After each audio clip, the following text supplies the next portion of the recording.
right. Yes, Episode 80. 80. We're on it. We're on it. Oh, congratulations, bro. 80 Congratulations, episodes. 80 episodes. That's amazing. Yeah. And as you know, we always like to bring someone interesting, someone that we can all learn from, someone inspiring, someone that is not a random person off the street. And this time we have the owners of Oahu Golf Apparel. Thank you for coming. Yes. Thank you very much. Thank you for inviting us. Thank you for having us. thank you for inviting It's actually our first real podcast. I got invited once a long time ago to go on something on stage. I didn't know it was live, so I showed up. Woo! Sweating bullets. I want to do a quick preface for those who are just tuning in via audio. When you are listening, the two owners are Jamie and Tim. When you hear the American, you hear Tim. And when you hear the Englishman, you hear Jamie. That is me, mate. You got a lot of mates, fella. Hey, fella. You know, the amazing thing is, I have been in Hawaii 31 years. Yeah. Oh. But I'm like fresh off the plane or whatever you want to call it, wherever you come from England. As But like as they come. it's just something I don't realize. I don't realize now that I have such a strong accent, but when I look and probably listen to this, I'll be like, oh, who's that guy? Actually, when I first met you, I'm like, oh, an Englishman. Right. You just came here a few years ago. And then you told me I did this and that and this and that. I'm like, 1994, October. Oh, his story of, it's he crazy. came here and, yeah, it's a cool story. I don't know if you want to go. Yeah, It's anything, man. neat. It's neat. Well, to be honest with you, we never usually even when we had more than one person, it usually like a group, you know, like the Common Kings we had, the Rebel Soldiers, and they all have one joint thing, and together they became something, so to speak. But you guys, each one of you, before you had Oahu Golf very good. Apparel, That's a good way to you had start. an amazing life before that, and just like we talked before, it feels like both of you had a different life before, and this is already your wise, chill, more experienced new life with Oahu Golf More Apparel. matured life. But ironically enough, like I said, I came here October '94. On a whim, bought cheap tickets. I think that was the company called Cheap Tickets, $99. Yes. Remember, they used to have a little booth right where the convention center is. I bought a ticket in LA and came here. Didn't know a thing about America, didn't know a thing about Hawaii, didn't know a thing about anything. But I stepped onto Waikiki Beach 30 odd years ago, and this guy, ironically enough, was on the same beach, but we weren't friends. He was with what I want to say the cool crew, the American cool crew. And I'm like, I used to look and it'd be like, because they would like hide behind the. But I was in the military at that time too, and the military wasn't really always loved, or if you behave appropriately, you'll be loved by many. Yeah. But there's a lot of guys that really screw up the whole name for everybody. And, So it was. But yeah, it was while we were actually on, like right outside the Royal Hawaiian is where we can at least to hang out. I spent like 2 years there living at Seaside Hostel, just going there, Hostel. like Hostel. learning to surf. You know, for the first time. I'm a British guy, I'd never surfed before. You know, things like that. But that was probably the best 2 years of my life, just coming straight here, straight onto the beach, picking up a surfboard, living in a hostel, having no worries at all. You know. I totally misconceived you. Yeah, we thought, okay, that's a British guy with a public school, you know, nice. No, I was completely different. Bro, Completely different. Just because you just saw it like on a pamphlet or... No, you know, I mean, if you want to, what happened is I sold my business in England, had an automobile business in England. I sold it. I was 26 at the time, sold it. And two people that I know were getting on a plane to come to America. And I was like, the week before, I was like, I'm going to join you. Never even thought of me. Locked the keys from my car, from my house, and I said, handed it to a friend. I said, "Can you just look after my cats? I'll be gone for like a few months." And we landed in San Francisco.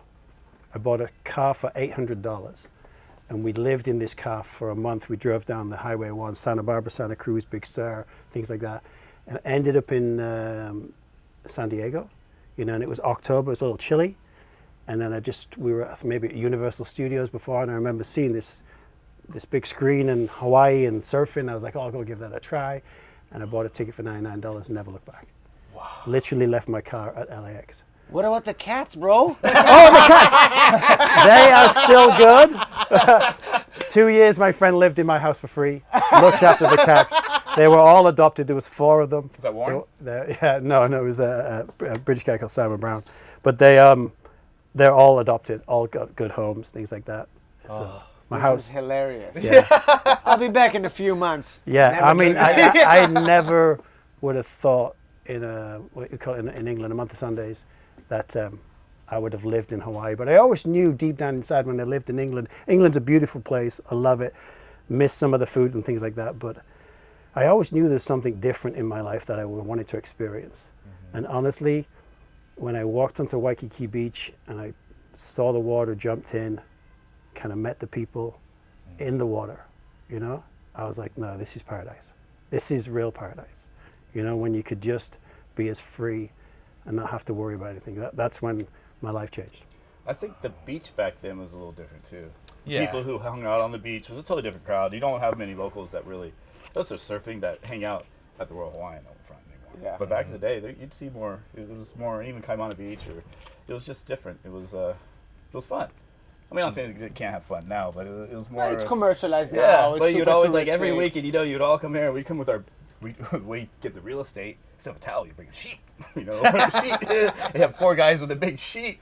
You got all this real estate. You got a big speaker. You got a cooler. You know, and you're playing music, and then you're attracting people. And you know, my good friend Sebastian, I lived with. I was in the military, and I lived with Sebastian, and he was just. So you were stationed here? Yeah, I was stationed at Kaneohe. Well, I joined the military in '92. Wanted to be a meteorologist. Really? Oh, I love the weather. That's a first for me. Well, yeah, well, See? this story was a little sideways because it's like, you know, you had a recruiter, you know, showed me all the cool videos, you know, rappelling, shooting stuff, and I was sold. Yeah. So, sign here, blah, blah, blah, did it. Graduate boot camp, getting ready to go to your school that you're going to go to. Tim Grove, 0341, Hawaii. I'm like, but then they said, Mortarman. I'm like, Mortarman? That's not Weatherman. No, it's meteorology. I'm thinking like, wait a second, they didn't get this right. You know, and you're in the military, you already went through boot camp, and you're like, my stomach dropped, to be honest with you, because I was scared to, wait, no, that's wrong, you know. But it was cool. I ended up, I thought it was gonna be meteorology, but my recruiter pulled a quick one on me and got me to sign up for being a Mortarman. That's the cannon thing that shoots Yeah, upward? you have a 81 millimeter, and then you had a well, it was 81 millimeter. Mortarman, big ones. I have an 81 millimeter. Yeah, I mean, when you hike, you know how it is, right? I mean, plus the pack, plus everything. It's. I got in good with our company commander. Ended up being the driver during those McCrests. I didn't have to worry about it. People hated me because I had How to many hike. years did you live here? I lived here. Well, I never got it. I mean, So you never it was left? 4 years. 4 years. Well, actually, I mean, did I leave? Sure, for like 2 weeks. Went home. Realized Wow. all my friends at home were not at home anymore. They all moved away. Yeah. My home was really back here, 'cause that's really what met everybody. So I came right back, and that's where I probably. I mean, it was. We knew each other. We knew each other. We played volleyball. I mean, that we was used to play volleyball. On the, that was a on huge the- connection between us right there. Like Volleyball, back beach in the volleyball. day, I mean, still people play at Kaimana Beach grass, but back then every weekend. I mean, there's people playing everywhere back then. Yeah. And we were there every weekend. We'd set up. He had his own tent and like 20 Yeah. balls, and he'd always have the new best balls, and it was fun. You know, he played 2, 3 man, and people come. It was just different.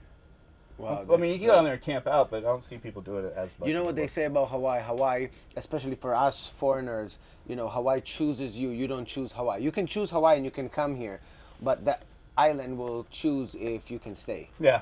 And Yeah, I a think lot that's of people, they come and they're Oh, super they're gone in a month. enthusiastic, and they're like, "Oh yeah, I'm gonna Yeah. move to Hawaii." Yeah. And then after 1 month, they're like, "Bruh, I can't be here. I didn't." You have to have a support system. Yeah, You gotta. you know, Once you have a support system and you build good friends, or start to, well, in a business, if anything else, you got to build a Or community fall around in you that love, supports or you. simply fall in love with the aina, fall Yeah. in love with the lifestyle, Yeah. fall in love with the freedom, like you Yeah. said before, fall in love with the fact that you can just be on the beach and enjoy, and you don't have to drive anywhere, and it's small, and it's. Yep. I you tell know. everybody it's a good trade. You know, it's like the cost of paradise is, you know, how much it costs to live here, but it's paradise. But You I know, think I'd much rather live here and pay more than to live in other places and just be like, you're right there, I Jonathan. Though, wish I was because still in Hawaii. you say know? that you say that you got to adapt. Like I said, the cost of living in Hawaii is more expensive, yeah. But if you're willing to sacrifice, you know, so I remember living with like 4 different people. So that was my sacrifice. I wasn't living at home by myself. I was living with 4, you know, complete strangers, and we all became friends, you know, and like the cost, so people say it's too expensive to live here. It's not. If you love this place, you'll find a way to make it work. And I think that's what I found out is like, yeah, I could have gone back to England, had the, you know, whatever, lived in the countryside like I did before, but I was like, no, this place has got something that I every morning I yearn for it, you know what I mean? I want to be here, you know, and if it you know, and I think that's what made me stay and fall in love with Hawaii. And if you're into being healthy at all, you can't have a better place. I mean, because you can really train every day, 365, not worry about it being too cold. Or, it might rain, but hey, the rain's great. We need it. You know, it's nice to run in the rain sometimes. It feels good. It's good when it rains here. Just it feels good. Yeah. You should go to England. Yeah. It rains a lot there. I've been. There's just so many. It's a bit of a gloomy climate. Imagine being there for a long period of time. Well, I think that's great. I think that's why I'm so respectful. I think that all the time too. It's like, is it really always? No, gloomy? It's. I think England's the number 1 place, and the number 1 place in the world when it's sunny. You know, when you get an English summer's day, you get that long, you know, you get like 11 hours of sun, you know, but we only get like 2 days. Yeah, that's the problem. And then it's like winter comes in real quickly. So right now we'd be kind of just finished in summer, and winter comes in. So like, you know, you get up in the morning at 4 o'clock, it's dark. You go to work at like 5, it's still dark. 6 o'clock, it's just getting light. And then by the time you finish work at 4 o'clock in the afternoon, it's dark, but it's like gray, wet, cold.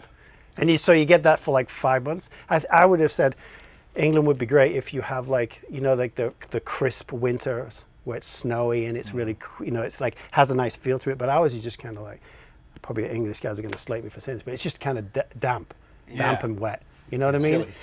You know, so, but again, I mean, I've got the best of both worlds because now I live here, and then I go home to go and see my family like in summertime. So I'm like, well, England's fantastic. This is such a great place, you know.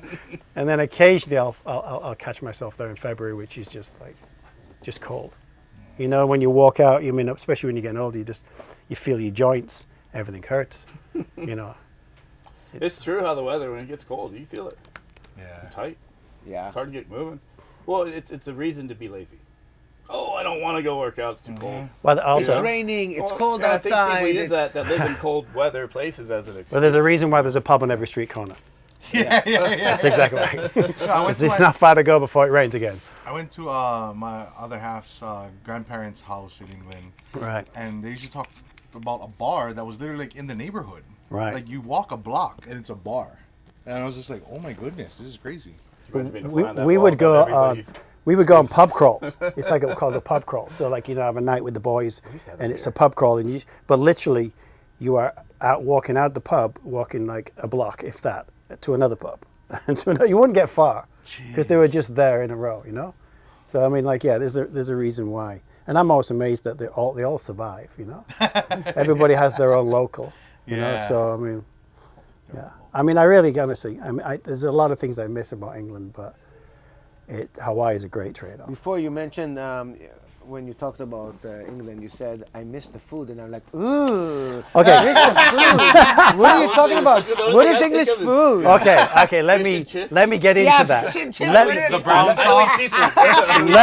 let me dig deep for you guys in that. So when I land in England, the first thing I do is have like an English breakfast. That is.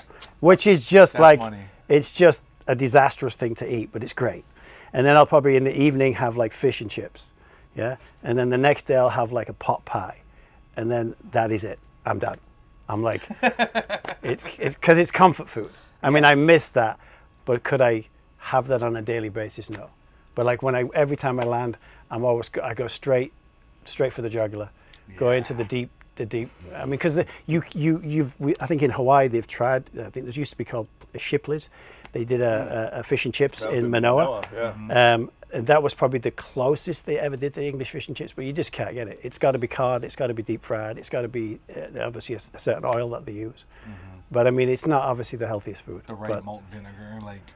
Yeah. I didn't. You gotta I have would beans, love- mushy peas. You gotta have the Yes. malt vinegar. You gotta have it on newspaper. It all- cannot be on a plate. On It's newspaper. gotta be like the print's gotta be on your fish. On your you know fish, what I mean? yeah. You know, a little ink in it.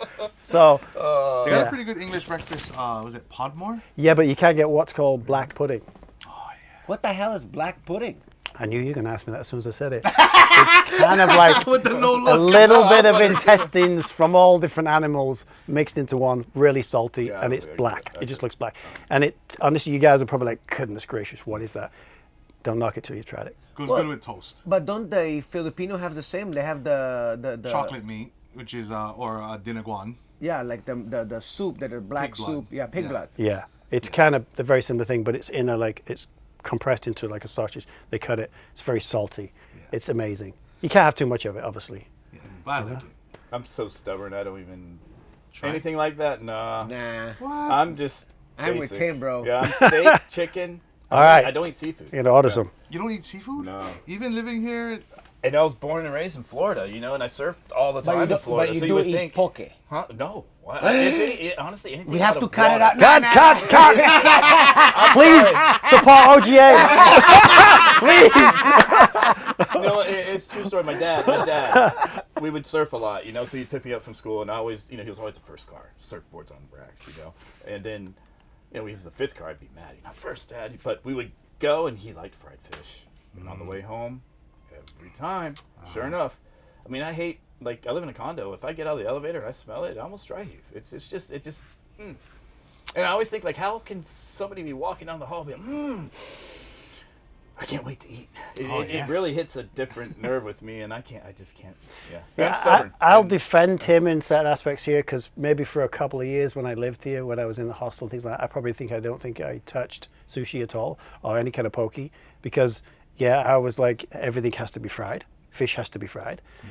But I remember someone taking me to, I'm going to say like Texas Rock and Roll or something like that. Yeah. There was like a place there. California Rock and Roll Sushi on Ward. It was Something across like that, from- which always amazed me because I thought California was going for American food, but like I had this like sushi for the first time and I was hooked. From there on, Yes. nothing was getting fried. Yes. I mean, it is the most, I'm sorry, Tim, it's the most buttery, delicious thing you can have without any kind of hurt afterwards I too. can tell you the biggest mistake I ever made, and you've probably heard this a million times from Howley people when they first come here, is with that lomi thinking it's salsa. Wasn't pretty. It wasn't pretty. Wasn't pretty. Well, also, I love Mexican food. That's my absolute favorite. I'm thinking big thing of salsa. Boom. No. I'm Well- not a big fan of lomi to be honest, but I was. So ceviche too? Same thing? I can't- ceviche I can handle. I love. can't. I just can't. You know, I tried miso butterfish. It was one thing I did try one time, and it tasted okay. But I couldn't see myself ordering a whole meal and being excited about it. And that's just, I mean, it's me being stubborn. It's just me. I know there's probably plenty of seafood that I'd be like, wow. you will. You just And I gotta, love ponzu. Ponzu's like my favorite condiment. So if I can put that all over it and drown out, I guess fried gotta- fish has a heavy fish taste to me, and I think all fish taste like that. Because, no. Yeah. And I know it doesn't, but that's the I'm, stubbornness. you know, if we wanted to say salmon's the kind of the one fish I don't like as much. Yeah, it's me just neither. very rich and things like that. But maybe we get a peg for Tim's nose and we'll feed him some salmon. I did make the mistake one time that thinking wasabi was avocado. I didn't Oh really yeah, care. that was a very British thing to do. You know, That's, I learned my lesson really quickly. Wow. Well, you love to mess around with your friends, or if you have people from mainland come the first time, tell them it's guacamole or something. Oh yeah, always, always. Just Oh, be, like, you guys laughing are evil. inside, you know. But I mean, you have to, yeah. But, Well, me and my friends, the first thing we do is if one leaves the table and we have sushi on the table, we take all the wasabi that is on the table from all the rolls and we smush it into one roll. And we put on the person that left to the restroom, hey, we left you one because you left to take a leak. There's a piece for you. And we're all doing our thing. everybody's got their cameras out. And the thing is, we're doing it for years, so everybody already knows it's coming, but you don't think of it. When Yeah. you go to take a leak real quick, you just go back to the table, you just want to drink, you want to continue your dinner. And every time and by the time you put it in, you're like, motherfuckers. And you also know what's going to happen to your nose. But Yeah. you have to fucking swallow, man. Yeah. I love that, man. I love that. But you know what? Hawaii is such a special place just because it's really, I feel like it's, like we like to say, it's a mixed plate. You have everything from everything over here. It's not just fish or just meat or just Japanese or just Hawaiian or just, we have European, we have people from all over the world. And I think most of the people that grew up, they grew up knowing that one day I'll get to Hawaii. So when the people do come here, there's a certain excitement, there's a certain love that they release to the universe. Oh my God, I made it to Hawaii. So I feel like this is the only place that you can live in, even if you work 9 to 5. At 5 o'clock, you're on vacation. It's true. You feel like, oh my God. If you walk down on Waikiki, and I'm not a huge fan, even though I spend most of my time in Waikiki because of the business.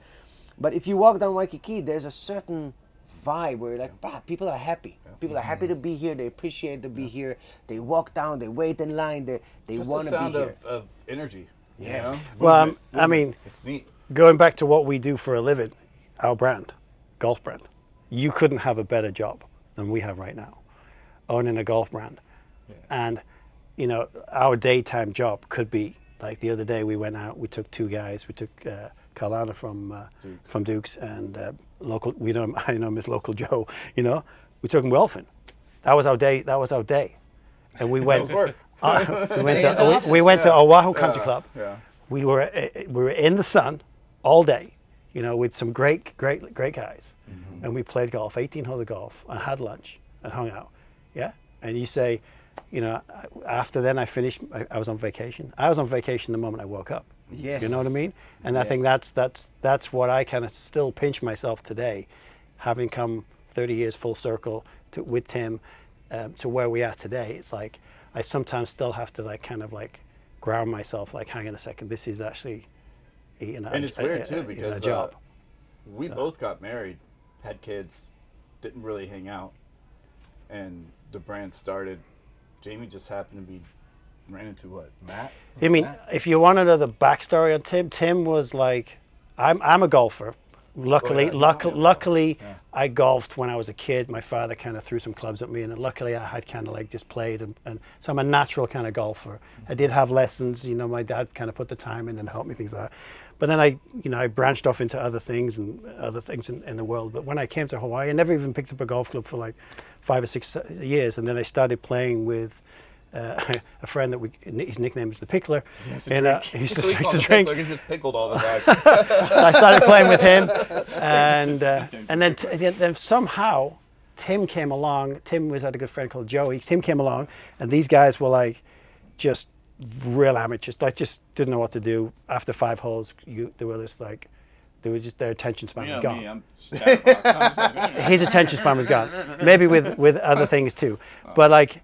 He has, you have a career, you did baseball when you was younger. I played baseball. He did baseball, so he's actually got The hand-eye coordination's there. he's got a good kind of plane of a swing, so I knew this.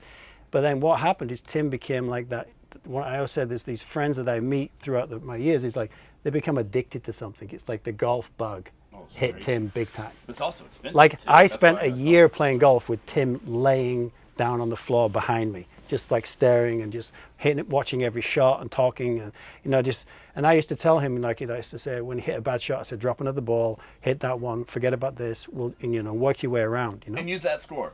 You know, the day you're looking at a score, and if you may have shot 100, if you on paper it's an 86 or something, because you let you drop some and not. Yeah. Because it's just it builds your confidence. You know, if you say you hit an 8-iron and it goes this way, hey, Tim's drop another one, you hit it perfect. We're gonna play this one. You're like, oh, cool. You grab the 8-iron again. You're thinking this shot, not that one. It was about giving incentives. That's what, if you're not playing in a tournament or for money. That's how you need to play to get better, because you can't. You're always thinking of your last shot, and if it's bad, it's a hard. Very golf is demoralizing. the biggest mental game in this world. Well, I'll tell you the reason why I did that is because if he shot 100 every day, yeah, but then we dropped a couple of balls here and there, and he actually ended up shooting like an 85 or an 86, yeah, the potential he can shoot an 86 if he puts his mind to it. That was my mindset on it, yeah. Forget, everybody hits bad shots, yeah, but the better you get, the less you hit. So if you know full well I have the potential to shoot an 86, and then you do, the day you do it, then you get a potential to shoot an 80, and then it just gets better and better and better. Well, that was the mindset I had with Tim. Little did I know he would go off and get his. Did you get your PGA Oh, card? I was assistant pro Honda Country Assistant- Club. you got like I a- got the apprentice card and went to He went to a different level, better than I was. But actually, I remember I beat him one day, and I always thought he was. Because a bad day for Jamie's even par. You know what I mean? So I mean that's just like okay. So I remember that. Always, I remember I'm that gonna beat day. you. I'm gonna beat you. I'm gonna beat you. He's You like, know I me? remember I was that in his day. ear every day. That was the day. That was the day I took up drinking. I haven't been sober since. We both love to nag each other. We're like brothers. We've been through it all. You know? Yeah. Like we could cuss, yell, and we love each other and we respect each other. I think that's people that don't know us don't understand that part of it too. No. Because Oh my they God, think so we're Jamie, like. if I know or not, we're just like having a anybody. chat. Well, Having a chat. because we know deep inside what's really Yeah. going on, and sometimes your frustrations make So now though you're a hammer. a hammer. No, Not golf Yeah. has been, wanna be, Okay. used to be. He's good. He's Well, good. I have my moment. You know, okay. Let's put it this way: if anything, if you don't practice, you're no good. Yeah. You could go out and have the round of your life, and then tell all your friends to go play the next day and shoot 100. And you're like, did he really play like that yesterday? And that's golf. So, I have the skills. I know how to hit the ball. Can I put it all together in a round still? Very rarely. So I don't like to tell people that. I hate to be oh yeah, I used to be pro because they expect you to shoot a 70, and I Yeah. might shoot like at 85. Can I shoot a 70? Sure. Can I shoot in the 60s? Sure. But Can I do it every day? not anymore. No. Yeah. I am probably more Not anymore. consistent than he He's is. way more consistent than me now. He's better But than like me now. he But you can need to practice, definitely. and I don't practice. He's definitely got the potential. He's probably got the better mindset. Tim's a better mindset than I am. I'm a little too much casual. I'm like, I know my potential. I'm like, okay, you know. Tim, if he really wants to get hold of something, you know, like the business he did, it's like, yeah, that's what Tim really wakes up and lives and I have a lot breathes of passion. OGA. Like Anything I get involved with, he's like it's the either nothing or cut him in half. Yeah. It'll say OGA down the middle. I mean, Yeah, it I got literally a lot. it bleeds. Either Very you're obsessed good or with bad too. You just So gotta how be able did to- everything started? So one day you decided to do a brand. So he went off and did his thing, teaching, Yeah. and then Golf. golf, and then he can probably elaborate on what. I started at Honolulu Country Club. That's where I was assistant pro. I had a friend there that we came up with this kind of idea. His name was Steve, you know, and then we ended up. He loved the guy, great. He just two different ideas, you know. He wanted to be more casual, I think, just the logo on his, you know, cotton shirt kind of, and I didn't want to go that route obviously because this is kind of where we're at. I think Jamie was talking to Matt because we haven't Yeah. connected in a while, and he was actually eating at Doraku downstairs from where I live. Yeah. And he's like, "Hey, mate, meet me downstairs or whatever." And I came downstairs. Well, and we I talked. got a little sneak preview Yeah. because you remember I talked about the pickler, our Yeah. friend the pickler. He was wearing a shirt. He was wearing a shirt, T-shirt. t-shirt at Safeways, and like it had the logo, you know, which is kind of like a little bit like the Masters, but it's Oahu And we with could the talk about with the that, flag, ask about the flag in you know Wailea or whatever. And I was like, man, that's a really good concept. I really like that Oahu Golf Apparel, you know. And then he was like, oh, that's your buddy Tim, and I'm like, no way. No Again, way. we got married, had kids, so you know, Yeah, we- still friends, but not in Distant, each other's distant. business Everybody as gets much, busy, you know, Yeah. because we're just So holy moly. I knew where he lived, so I stalked him. You know, called him, No. said, "Hey, I'm at Doraku. Come downstairs. I got a business property." You know, and that's how it all started. And like he'd already We got rid of my friend from the pro shop and brought Yeah. Jamie in 100%. Not He- we you know offered him whatever Yeah. and did But it. And, but you forgot Tim doesn't like fish. yeah. I went to the Well, sushi Doraku still does kind of like what is it like the They have a steak. They have a steak. They have a Oh, steak. yeah, Yeah. they have plenty there. I think they got that chicken. Yeah. Something like that. Yeah. And then they have the But I mean, steak. Was it? Sashimi? getting back to yeah. getting back to it, he basically I just said to him, this is a great idea, great concept. I think it's got for some reason a gut feeling about it. I was like, it's got a good vibe to it, yeah. And he was just doing hats, and then he took me up to his apartment, and I'll never forget it. And I hope Cheryl doesn't kill me here. That's his wife. I went into their bedroom, and like there was nowhere for them to sleep. No. There was Sleeping nowhere in for the them to family sleep. room. It was But they were organized sleeping. chaos. I knew where everything was at. They were If someone sleeping on the moved it- floor, and their bedroom was just hats and boxes. And I'm like, "What is this?" And he's like, "This is the business that you just invested in." I mean, I was like, "Great, thank you." And it was, and honestly, for about a couple, 3 or 4 months, we spent time in that room, and we just kind of was knocking out. We'd drop a hat on a Friday. We'd probably only have 55, but they would sell like that. We'd box them when we'd be like high-fiving each other, and we'd do it again and again. And I think that's when we knew that maybe there's method to our madness here, you know? I remember the very beginning of OGA because I remember the hats. And I seen how, I don't know if you had popular people or influencers wearing them at the time. I forget where I seen it. But I remember seeing the logo and I was like, and I have no idea of golf culture or art. I just saw this and I was like, oh, this is pretty genius with the golf hole and the flag coming out of the island. How did that come to fruition? Well, I mean, okay. I think the biggest, was the right term, elephant in the room or no? But everybody, Augusta, the Masters, has Georgia, with the flag, and has United States with the flag in Georgia too. We were like, hey, let's do it. Did a little research. I'm like, all right, did it. Locally, got it copyrighted, and right after Jamie really came on board, I think one of the first things, like, boom, Augusta hit us up, cease and desist. Oi. Yeah. Hey, us being new, literally, you're talking about, it's a weird feeling, because they're huge. The rolling joke about them, they're spending 1980s money right now. That's how people comments are. So, called Jamie, and we luckily had a good lawyer, a friend of mine, a good trademark attorney, and did some research, and we knew this, but still, you're going up to somebody big, and our guy basically called him out and was like, what is your mark? Continental U.S. Yeah, they forgot about Hawaii. Yeah, they never even thought about Hawaii when they did it back in the day. So my lawyer literally said, how the hell is some island out in the middle of the Pacific part of the continental U.S.? And that was basically all she wrote. Bro. But every time you see, the Masters is every year. Yeah. Yes. You'll see other states, people trying to do their thing, and I get it all the time. I get filled up with DMs. Look at these people. I'm like, let them go. Because once they get big enough, they're going to get the same letter as us, but they could really get shut down, Yeah. And I think they always see us and always wonder, how? Well, that's really, that explanation is really how, because, I mean... You know what, people are going to listen to this too, and especially the local people are going to be like, yeah, wow, because like I say, they did forget about Hawaii. They patented like the United States, and they put the flag in, and they thought that was good enough, yeah? Yes. And honestly, Tim Genius came along with the idea, and the only thing that we respectively said is like, we won't do, because the Masters is green and a yellow island, we won't do a green hat and a yellow island. We won't copy that thing. We will never do like a really plain green shirt. The lawyers said stay away, have a bit of respect. You respect us, we respect you. And I think that's what I got from it, is when that happened and they were like, you good to go. I was like, okay, great. Now he said you just don't want to poke the bear. If you have to. He basically said you have to do yellow and green. We're like, no. He goes, well, you don't have to poke the bear. I think maybe we got a little bit of a spin-off because I just saw your reaction when we said that about they forgot about Hawaii and things like that. And I think that's the crazy thing about the brand is like our following is all local. It's just massive, and I think that's because we've always said this is the grassroots. Yes. This is where we want to stay. This is where we want to keep, and this is what we want to do. You know what I mean? Mm-hmm. So, there's also a lot of brands in the mainland that I'd say try to portray, and they're hustling. They're doing great with more tropical. I guess I can't say Hawaii vibes, but I feel like it's very.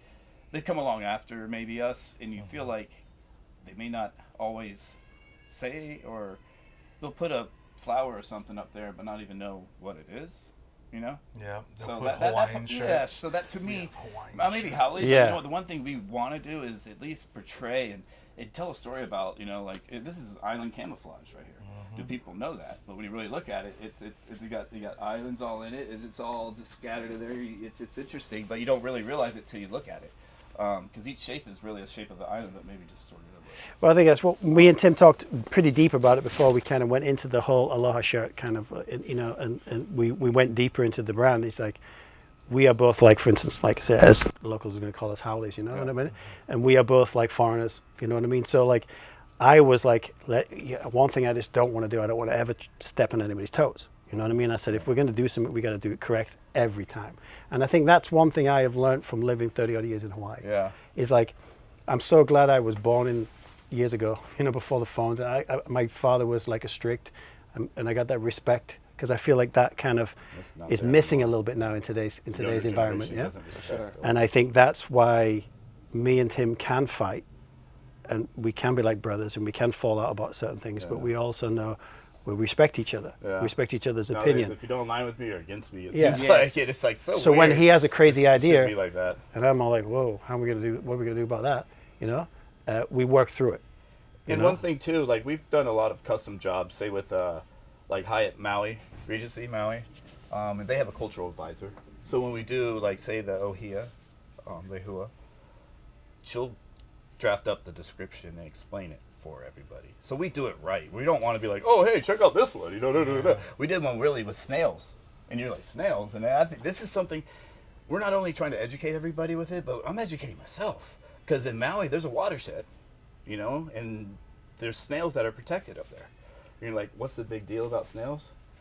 Their slogan is no snails, no whales. So if those snails weren't up at this watershed, those whales would never come because of the ecosystem that it creates all the way down to the water.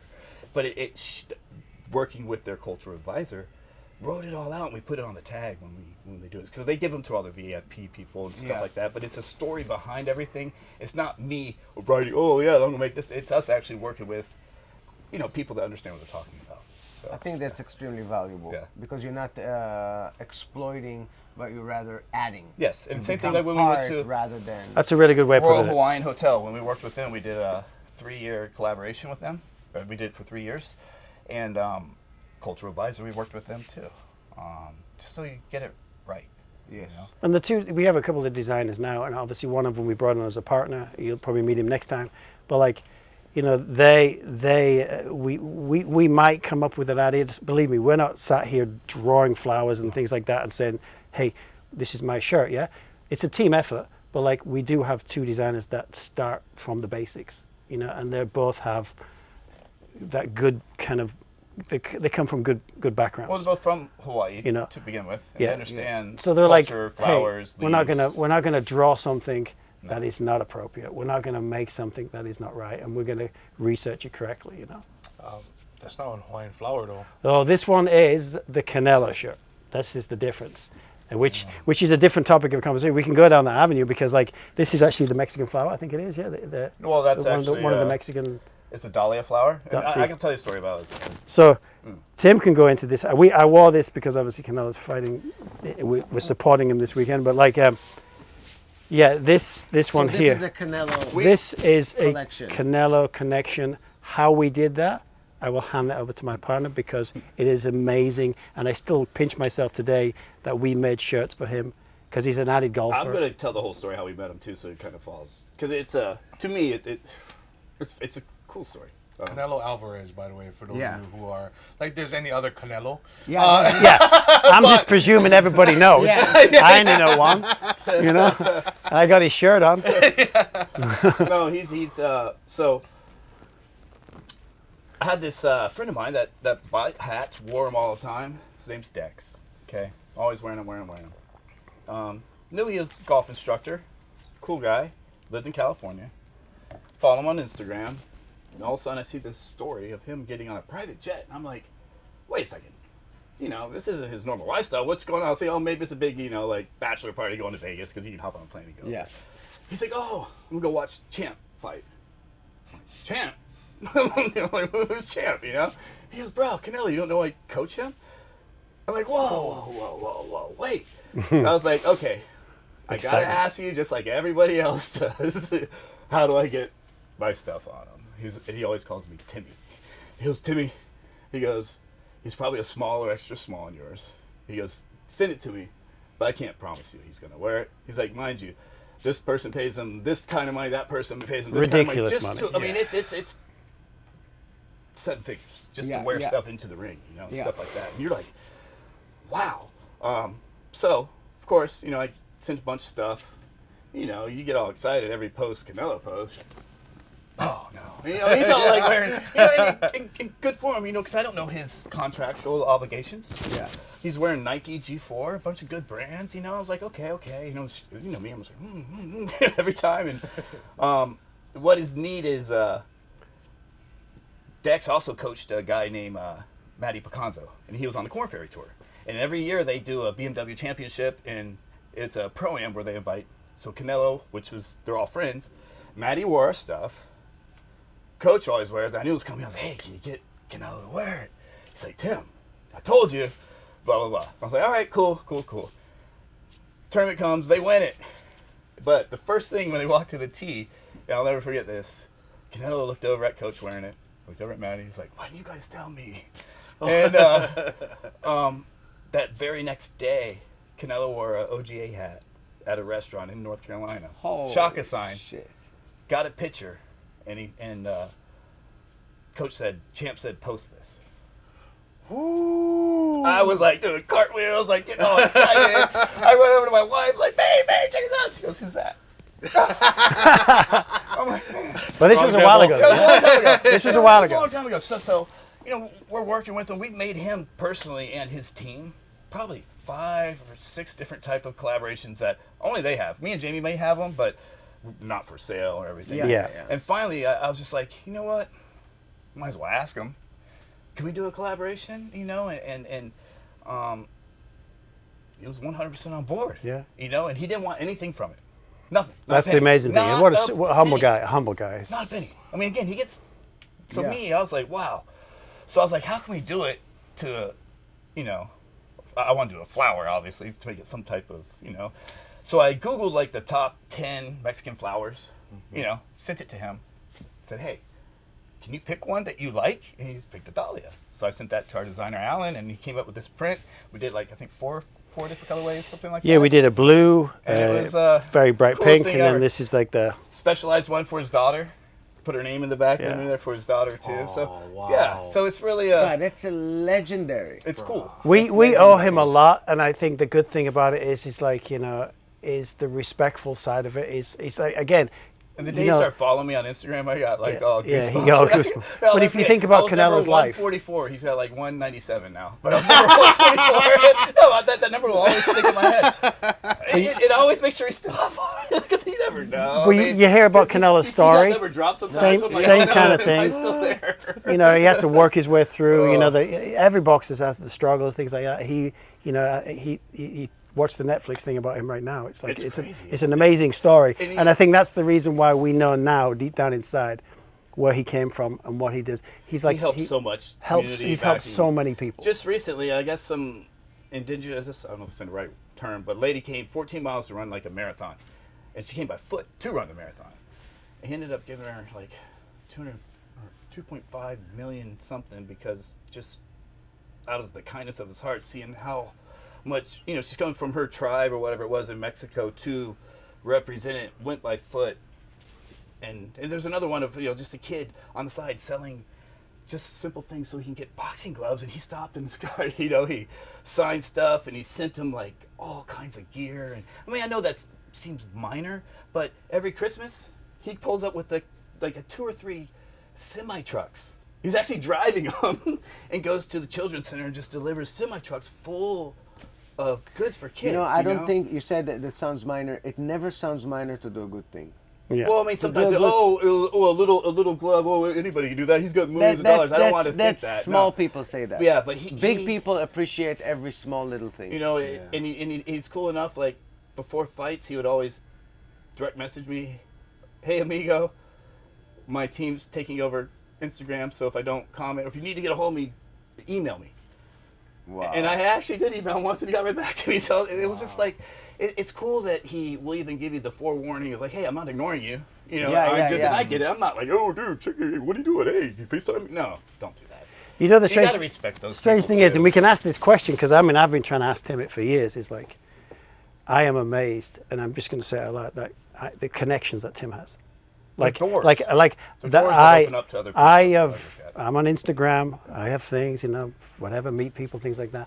But his reach, or his connection, It's just something about him. I got lucky. Yeah, he just knows a lot of people, Yeah, and you probably know because you hang out with him a lot. It's just because you're a good person. Like even how from when I met Tim. But I'm not.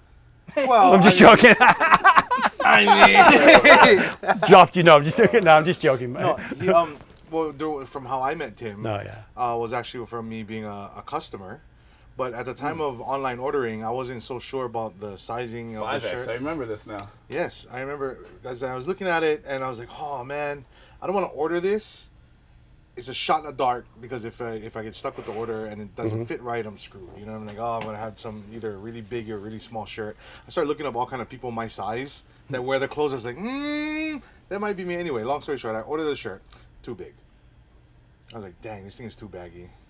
I ordered a 5X, right? And, I emailed and I was like, "Hey, the shirt's too big."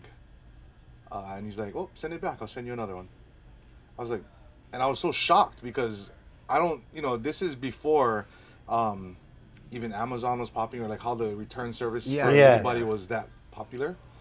And I was just shocked. He said, "I think you sent a label. Did you send the label too?" Yeah. We're big on customer service, and we send out we're proud of this. Every order goes out every day. Bro. Unless it comes weekends and it's kind of, it will be out every day. Bro. It's just customer service. Sent it back, got a new one, fit perfectly. I think you told me to keep the other one too. I might have said that. You said That's a Tim thing. That got me Yeah. in trouble. My mom, you know what was me? That got him in trouble a lot. Like, where's all the returns? Hey, but you know what?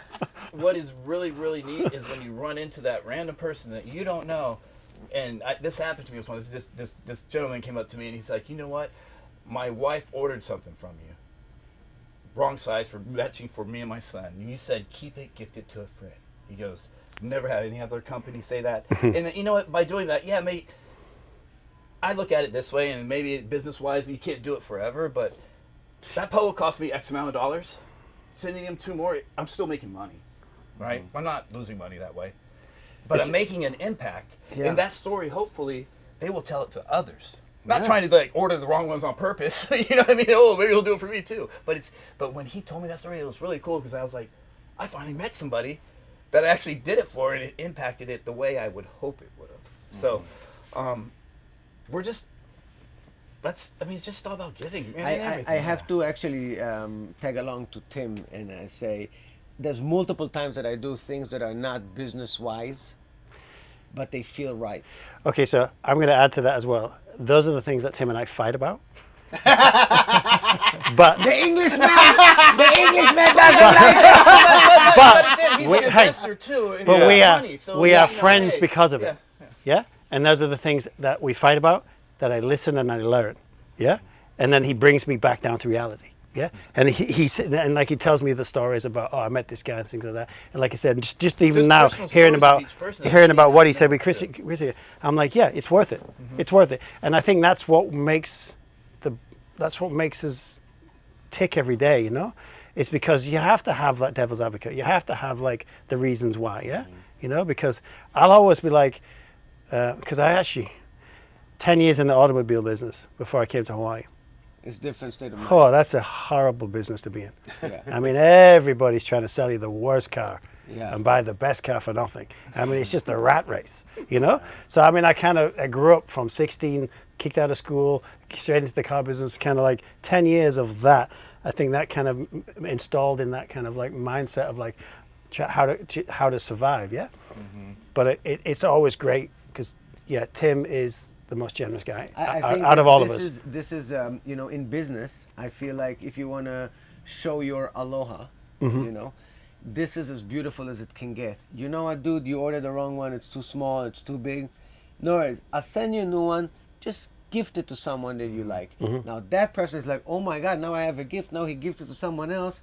And he tells him the story. Now that person, without knowing the company, became a fan immediately because he technically got something for free. A fan for life, too. Fan for life. That's how I would hope people would take it. Maybe not and everybody maybe does, not everybody but takes that's it. okay. But it only takes I a few. feel good about doing that, and that's all that 100%. matters. And you know what? It may. Okay, so Karma- I can see we're changing the policy next week. But I want that too. I'm a big I hope the bank's not listening. You know what you put out in the universe comes back. Okay. Now if I did that See, to he's still talking about it now. No, but do I expect that back from you? Not. I don't expect anything. Yeah. You know. And if something 2 years happens good, it may be because of that. I don't know what it's from. Well, a lot of good things happen to us, and I don't know why sometimes. But I think it's because of all the seeds we planted before. The energy that you release to the but universe some people is expect what to you be get like, back. oh, I'm giving you this. I expect something right now, and that's not how it works. Yeah, Just plant the seed. That's the Water small line between like liking and loving. Yeah. Right. You. That's where, for me, I went from liking a brand to I love this brand. Oh, this is amazing. That Well, was and like. he's a perfect ambassador. Really you know, when The elevator you learn man. a lot owning a brand because you find out who your true friends are, how your true ambassadors are, and who the people just want polos, right? Can't say some of my closest friends just want polos, and I'm all right with it because I get it, you know. But to wake up every morning and see this guy wearing it going up the elevator, The elevator not man. having to ask, that's an ambassador. Warren Sapp, he wears it all the time. Yo, I Warren's- never have to ask him to do it. You know, not that I want to. He just does it. And in fact, when we had, it's funny if you play back our Roger Dunn thing. I called him. I was like, "Hey, bro, can you do a little thing in OGA telling everybody come down to Roger Dunn for a release? Hey, everybody, come down to Roger Dunn, Aloha." And you know what? And I feel bad because when I go back and listen to it, he left me a voice message. Tim, call me. I need to understand how to say this. And I missed that part, and he totally messed it up. We still posted put it. it out there, but I got so many direct messages, bro. He said Aloha is so funny. I love it. It was funny, but you know what? He's the type of guy. Jumped in a heartbeat. And another thing, we did a celebrity golf tournament where that's really where we first met, I think, because he was wearing a competitor shirt. I was like, "What are you doing wearing this?" You know. But we did a golf tournament. We were lucky enough to have sponsors that donated Southwest Airlines. Fantastic. You know, gave us a bunch of round-trip tickets. So I was like, hey, let's use that for our celebrities and athletes to get them here for free. We had a hotel that gave us a bunch of room nights that took care of the hotel. So everything was basically covered, but I'm not thinking in my head, and nothing against Southwest, but Warren Sapp's big, and it's all coach. He's not comfortably sitting Yeah. in it, and they don't have first-class options. Yeah. So I didn't think about that. Now I'm thinking like, oh, crap, we got Byron Scott wanting to come. He's 6'6".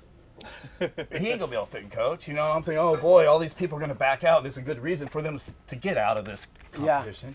What did he do? He spent like $15,000 for him and his wife or significant other to come out first class out of his pocket. Didn't say no, just came. Amazing. Byron Scott, same thing. Could have been an out. Him and CC came out. He brought 150 bags. You were there. Remember Oh my gosh, those 150 Laker bags. Laker Yeah. bags. Laker Signed bags. them all, and paid his own way out. See that You know, that shows a true. I mean, I'm not saying that there's not.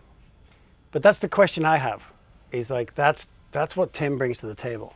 You know, when I'm devil's advocate, I'm like, oh, hang on a second, what are we doing? Hang on, we gotta, you know, I gotta talk to this, and he brings people like that to the table, and I just can't say no. Like you can't find that. You know, his ambassador list and his friendship list and things like that. He's too scary big. Now I'm at the point now to where it's like we can only. I mean, obviously you can only do so much, and I have to pick and choose. But we I mean, pick and everybody's gonna get taken care of, but not at the same time. at the same rate. Yeah, but it's gonna. It's just. But I think that's where we fight and we work it out, and that's figure where it out. that's You know, where hey, we find this guy's out. got one in a couple months. We got to send him something. Yeah, this is All where right, we no find problem, out who, you know. and people like I say, Byron Scott, and, But they're- and that they're just amazing people. They're like they've always been amazing people for us. And we can't forget about another Byron is Byron Chamberlain. Byron Chamberlain, yeah. He was born and raised in Hawaii. He played for the Broncos with Elway, won 2 Super Bowls. He came to me first. We know who else too, Lopez. Well, that's how I'll get there. And not trying to be. No. It's Byron Chamberlain came to me. Hey, bro, I was born and raised here. You know, my dad was in the Navy. I have a lot of strong feelings towards Hawaii. I love to wear your stuff. I got all excited. Super Bowl champ, 2 rings. You know, some stuff. Coolest guy ever.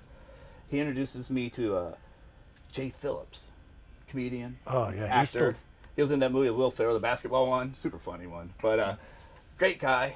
Jay started wearing stuff. Really, really, really, really, really cool guy. And I started following, you know, I like George Lopez. I think he's funny. And one day I got tagged.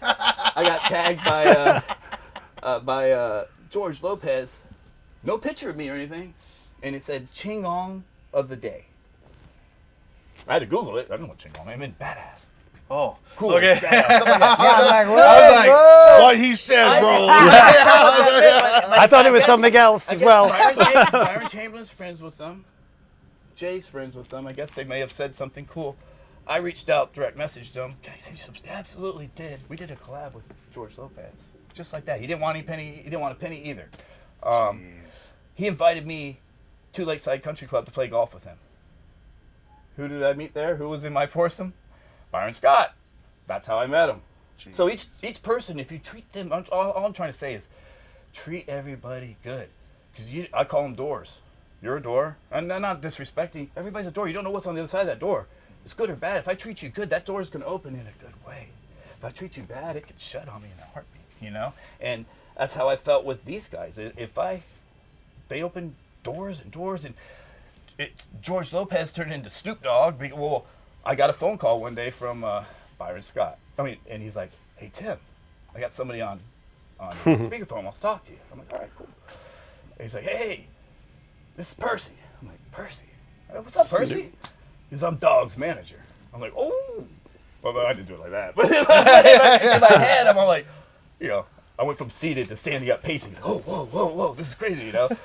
Sent him stuff, you know, and I mean, that's another person that follows us, which is crazy because he's got so many. I don't know how many followers he's got, but Snoop Dogg follows us, which is bizarre. That is crazy. I'm one of his biggest fans. It's bizarre, but I always he wants to sit in a room with Snoop Dogg one day. Just Bro, one day. if you're gonna go smoke with Snoop Dogg and I don't get an invite, well, I didn't want to say the word smoke.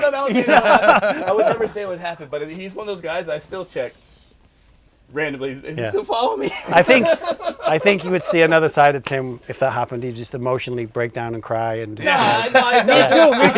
You and Jonathan. I'm a big softy inside, man, because you know I have a I don't know what it is.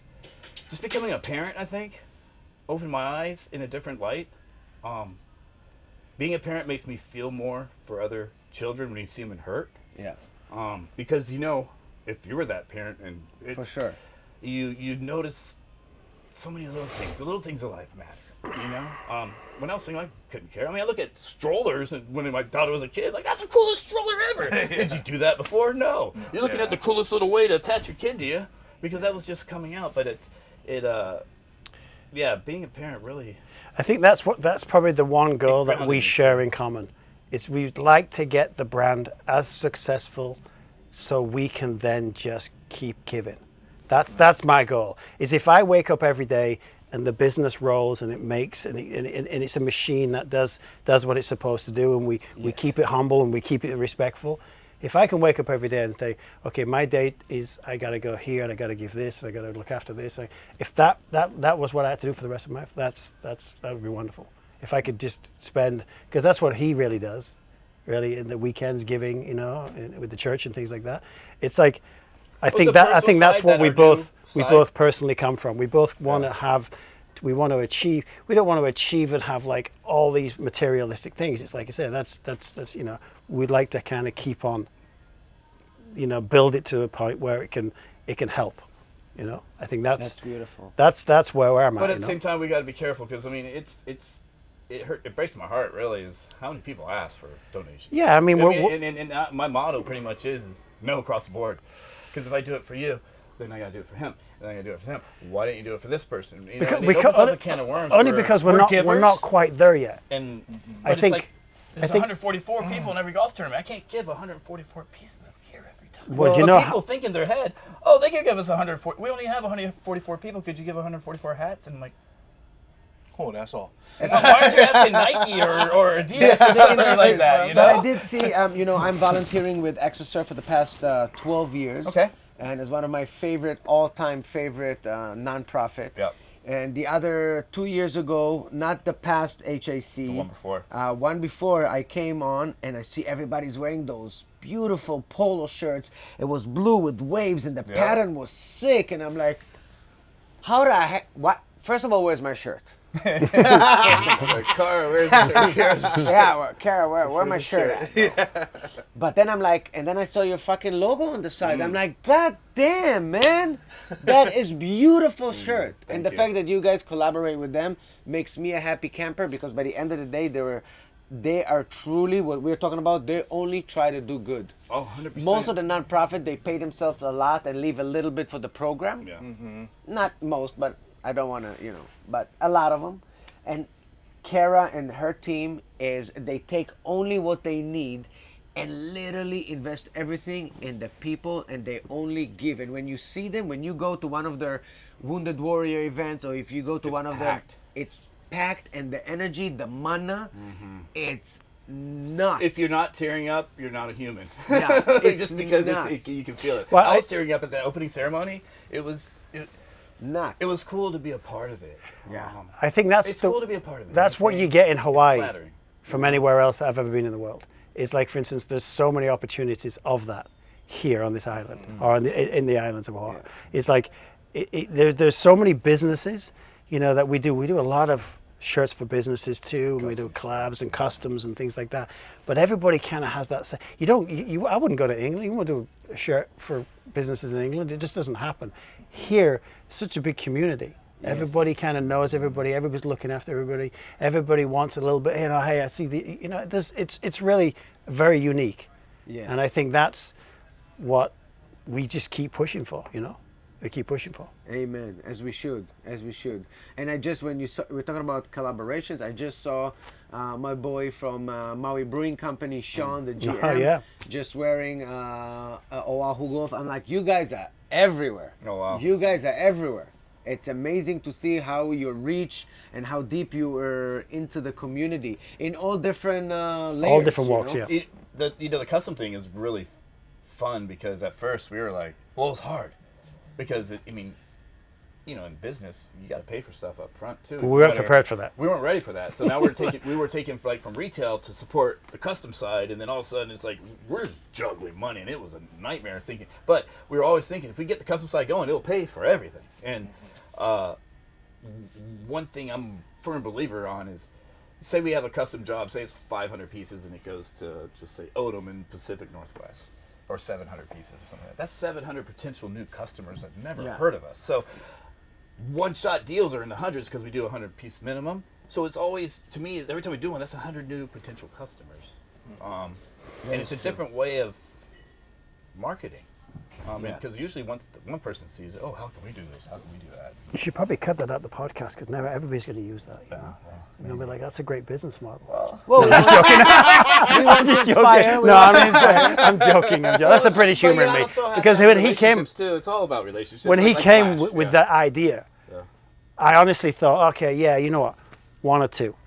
Because like I said, I'm from England. We're gonna one or two. You're selling cars. Yeah, one or two people are gonna have a shirt. Yeah, sure, Tim. Comes with a list of like 50. I'm like, what?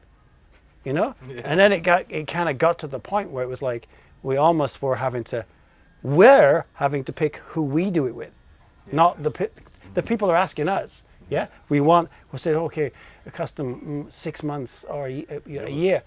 They're not going to wait. You know what I mean? And I think that's where we kind of struggled and we banged heads for a long time. And honestly, he was 100% right. It's the way to go because, like I say, if you have 700 or 1,000 polos or even 100 polos to a group of people and they put them on, they become OGA customers. And they're repeat customers. So like we work with like some military groups that order 2 polos every year. We work with a lot of hotels and stuff doing their like the swell pool bar at Aloha. If you notice their pools, their pool is very similar to the one that they did for Access Surf. You go to Royal Hawaiian, the Mai Tai bar. It's go ahead. Well, what's my most favorite and irritated thing about you guys doing these custom polos is because they're specific for a certain business and it's exclusive. Like, I can't get this. What is this? Yeah. Like, I want that. Like, that's old school Hawaii, bro. And a brown and orange. Like, I'm like, I love it. Yeah. And then I think that's one. It keeps. It looks like more like Mauna Kea, isn't it? It is Mauna Kea. Mauna Kea. It's their logo that we just put into. So this is the thing. Is our first hotel. This is what we've learned from doing this. We've learned from doing this is like we can now go to Mauna Kea and say, look, we can do it exclusive for you, But when you order, let's say you order 150, you really should order 250.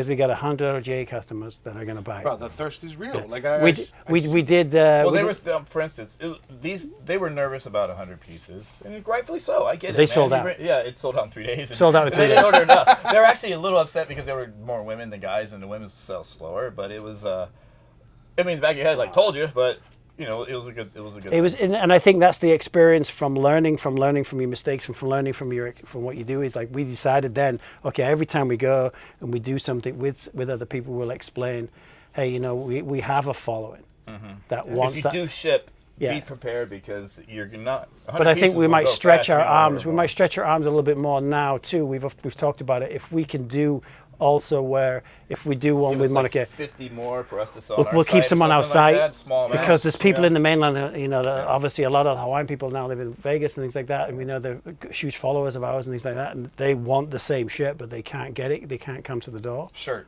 sounds different. Shirt. Coming from his Yeah. mouth. Oh, sorry. Bloody hell, mate. Sorry, polo. It wants a polo. And that's not a mint. We call that a mint. Yeah. OGA Just to clarify. You need subtitles on mine. If it's on a video, just put like a line under here. This is what he said. Let's CC, you know. It would be funny if it did say it as that. Shit. Yeah. We put it, but it said. Well, actually, yeah. I mean, me and Siri do fall out a lot. She doesn't understand a word I'm I saying. bet. Bro, Yeah. look, didn't you see it match the logo too? Match the logo, bro. Bro, We this, gotta I get keep it, staring bro. at this shirt, bro. I'm like, I know it's a good one, yeah. yes. It's a good This one. was what was the significance of this one again? You said This Mama was Kim? actually our first hotel golf course resort we ever did. First one. First one. The second resort I would say would be in the mainland, Indian Wells. Very popular in the desert. It's a huge destination. So it's an OG OGA. This is That's the right. original. Yeah. That's why when I see But the these, colors if in I- this is when good. I see these, I know these people were from the beginning. Yeah. So when you see, like, I always, honestly, another thing is I love to walk up to random strangers wearing it, whether they know me or not. I don't introduce myself as the owner, but I'd be like, "Hey, nice shirt," you know, and they're always, "Oh, thanks, man," you know, and I'll walk away. Actually, you know what? That brings us. We had a guest, Kimo. Leon. Yes. Oh, I got Uncle a story. Kimo. Can I tell the story about him? And Yeah. he came with a shirt. Yeah. That's all he wears. And on his shirt there was like Hawaiian sayings, like Yep. Hawaiian stuff, right? Yep, it was all pigeon. Oh, pigeon. Yeah, and that was I'm a looking at it, and I'm collab like, with yo, Lanai. that's just so funny. Like, I literally had to read everything on his shirt because it was literally super funny. And then they started to talk, and then, I mean, it was like... It's one of your most liked podcasts too, right? Yeah. But Yeah. the funny story behind, well, not funny, the backstory behind that shirt is Lanai, the comedian. Yeah, Lanai, yeah. you know, Lanai's like jack of all trades. Totally. That guy, you look at him right now, and he's here, and tomorrow he's in the Philippines, the next time he's in Indonesia, you're like, holy crap, this guy just goes. He has an app, and it's called Pigeon 101. You look it up, and it translates all the pigeon words. So that's how he's going to understand, hey, what does this mean, you know? So he was one of our ambassadors from day one, and we wanted to do a shirt together, and we came with that idea of doing it together. And I told him to pick, I think it's like 7 or 8 words, and then I called our designer, Alan, and I was like, hey, remember all the comic books? Pow, boom, pap, pap, pap. I wanted that type of look with the names in it, and that's where it came from. But story about Kimo, which is awesome, is he and Uncle Danny, a cow, are the reason we make anything over 3X. We only made up to 3X. There you go. That's so much, bro. No, because when we first started, we made to 3X, and Kiala, the monster rep, love him. He's another one just like this guy. Don't have to talk to. He just wears it. Reps us unbelievably. He used to train out at, I think it was Aloha Fitness or something like that out in Kapolei. And those guys were working out in the mornings, and they were wearing my hats. I was like, oh, I want to send some polos. I sent them a couple 3Xs. And, brah, what's this for? I was like, oh, it's for Danny and Kimo. He's like, oh, are these like rash guards for them or what? And I was like, what do you mean? He's like, brah, these guys, no. I go, well, do me a favor. Ask them what size they are. Kimo's a 4, Danny was a 5. Then the next question was like, should I make a 6? They said, absolutely. Absolutely. So what I did is like, hey, you guys are going to be our big boy, I call them big boy ambassadors. And we started Kimo literally has basically almost every polo. It was crazy how many polos he has, and he's such a good ambassador. But Such a good ambassador. He loves your stuff. Oh, he and wears he it talks too. about the material. WSL, and he's just so involved with the community in different ways. But if it wasn't for that instant, I mean, I'm sure I would eventually got Get to into it. it, but that's the real reason why we started making bigger sizes. You know, the great thing about that story is like, from the business side of it, business side of OGA, when he came to me He laughed at me. and was like, I'm going to want to do 6X season 5. I'm like, you know, we look at the statistics. What's the demographic? What do you want about? You're nuts. The car dealer. I'm like, seriously? You just want me to throw money away? I mean, you're killing me with this, yeah? Couldn't have been wrong. You know what I mean? Like I say, it's like, and I think that's response you get. I think that's what has made us like become brothers and become successful in certain aspects, is because I am willing to listen. I'm willing to listen to that moment. Well, I listen a you lot know? more too now. Too. And just you to know, a lot of the people that I talk to, the big Hawaiians, they actually, that's why they do go with you guys, Yes. because they say nobody else does something specially for us. Exactly. And you guys do specially for us. You think about us, you read for Right. us, You know what? you want to We make read the sure room that- better. I have had wives direct message me, multiple. Thank you so much for giving them options. Oh, options. Yes. Usually My husband black, looks solid good. colors. My You know? husband is more handsome now than he ever has been. Yeah. Thank you so much. And Yeah. that tells me that we're doing it right. But that's Amazing. the best feeling in the world. I mean, Amazing. because you're doing exactly what you're trying to do. And just you to know, And more we don't people. charge more for the plus sizes either. Oh, and I think yes. I don't know. Do some brands do that? Yes. Yeah, oh, And yes. that's one thing that we. I mean, Fell out about? No. Well, hey, we got two sides. I'm gonna get. Jamie's starting I'm to gonna, bitch. I'm gonna get slated. I might as well just leave the room. We have two sides of the spectrum. We have youth, and then we have the plus. Okay. Yeah. Now, youth hurts bad because we blend our rate. Yeah. Yeah. Those youth cost the same as a 6X. And actually, You win, there's you some lose. companies we made up to 9X, custom 9. So we can't really discount the youth. I mean, We do though. we do, but we don't make money off the You youth. win and really. you win and you Yeah. lose. Honestly, so that's what the difference with me is. Like I say, is We like sell more big boy sizes than youth, probably yeah, sometimes. and the youth is always troublesome for me because it's like selling to youth. It's you're that always, goes so you know, as a fast. parent, it hurts. Yeah. Every time you buy your kid a clothes, you know it hurts because you know he's not going to fit in it the next months, week. yeah. You know what I mean? They grow rapidly, all different sizes. So it's like, and I think maybe that's where our brand could probably get better is experiment in the youth, give more to the youth. You know what I mean? Build the It also helped build the youth community up a little bit better. I think that's something we should definitely look at. I think it helps us too having the youth is we do get a lot of family portraits. That is huge in Christmas Hawaii. Christmas time comes by, we get so many that I put them on my refrigerator. I really do because I it's flattering that someone one would pick our brand to do a family portrait. Two, take the time to personally mail us a card. Yeah. That's amazing. That- Only in Hawaii, bro. Only in Hawaii. Hawaii. Literally, Nobody in London would do that shit. Rip it up. Hey, you know what? Throw it away. There is You a couple- cost me money. Yeah, but they go on my refrigerator every year, and it's the same people every year, but it's cool. So I wanted to talk to you about two things that I immediately came to mind when I look at golf. And I think about golf. I think about boring. I think about, you know, the fucking the pants. Dress code. Yeah, and everybody's the same, and it's usually like solid colors. Nobody goes crazy. Nobody goes fashion. The fashion is being boring. That's the fashion of golf. So when the first time I saw your patterns, I'm like, are they even selling? Like, who's buying this? And then one time I was invited I've been invited a lot for the liquor golf tournaments. And everybody's drunk.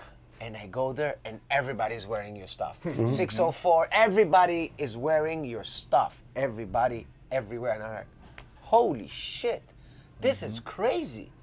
You set a trend where you don't have to be boring on the golf course. Exactly. You can be unique and you can be Hawaii and you can be happy on the golf course. You don't need to look like a stuck-up fucking stockbroker on the fucking golf course. My good friend John Morris gave me this term when we first started. Comfort Aloha.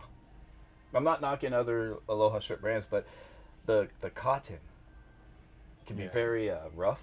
Yeah. You got to wash it 50 times before it gets comfortable, and then the buttons are all kind of hard to match up. When he said that to me, I kind of laughed. But when you think about it, in a way, I would love it to be comfort Aloha wear. And in my opinion, we were the first to use performance fabric in Aloha wear. In 100%. Hawaii, I know we were. And there's other golf brands that have come up after us, and they're hustling, and I give them credit. I love them all. It's fascinating. It's cool. You know, we're all there together. But there's also the whole. I've noticed the big brands, the Tory Richards, the Rin Spooners, Yeah.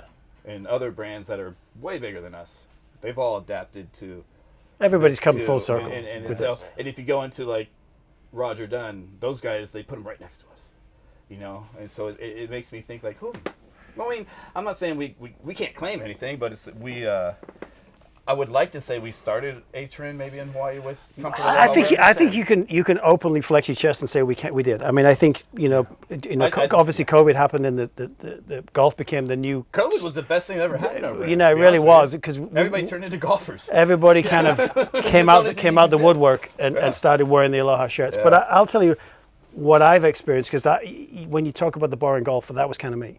Like if I was to go and play golf, it's long pants, it's a black shirt or red shirt. It's just this That's one color. one color, Yeah. you know, because in England that's what you had to do. You couldn't wear anything flash. Of course. You couldn't even wear shorts in England. You have to wear pants and things like that.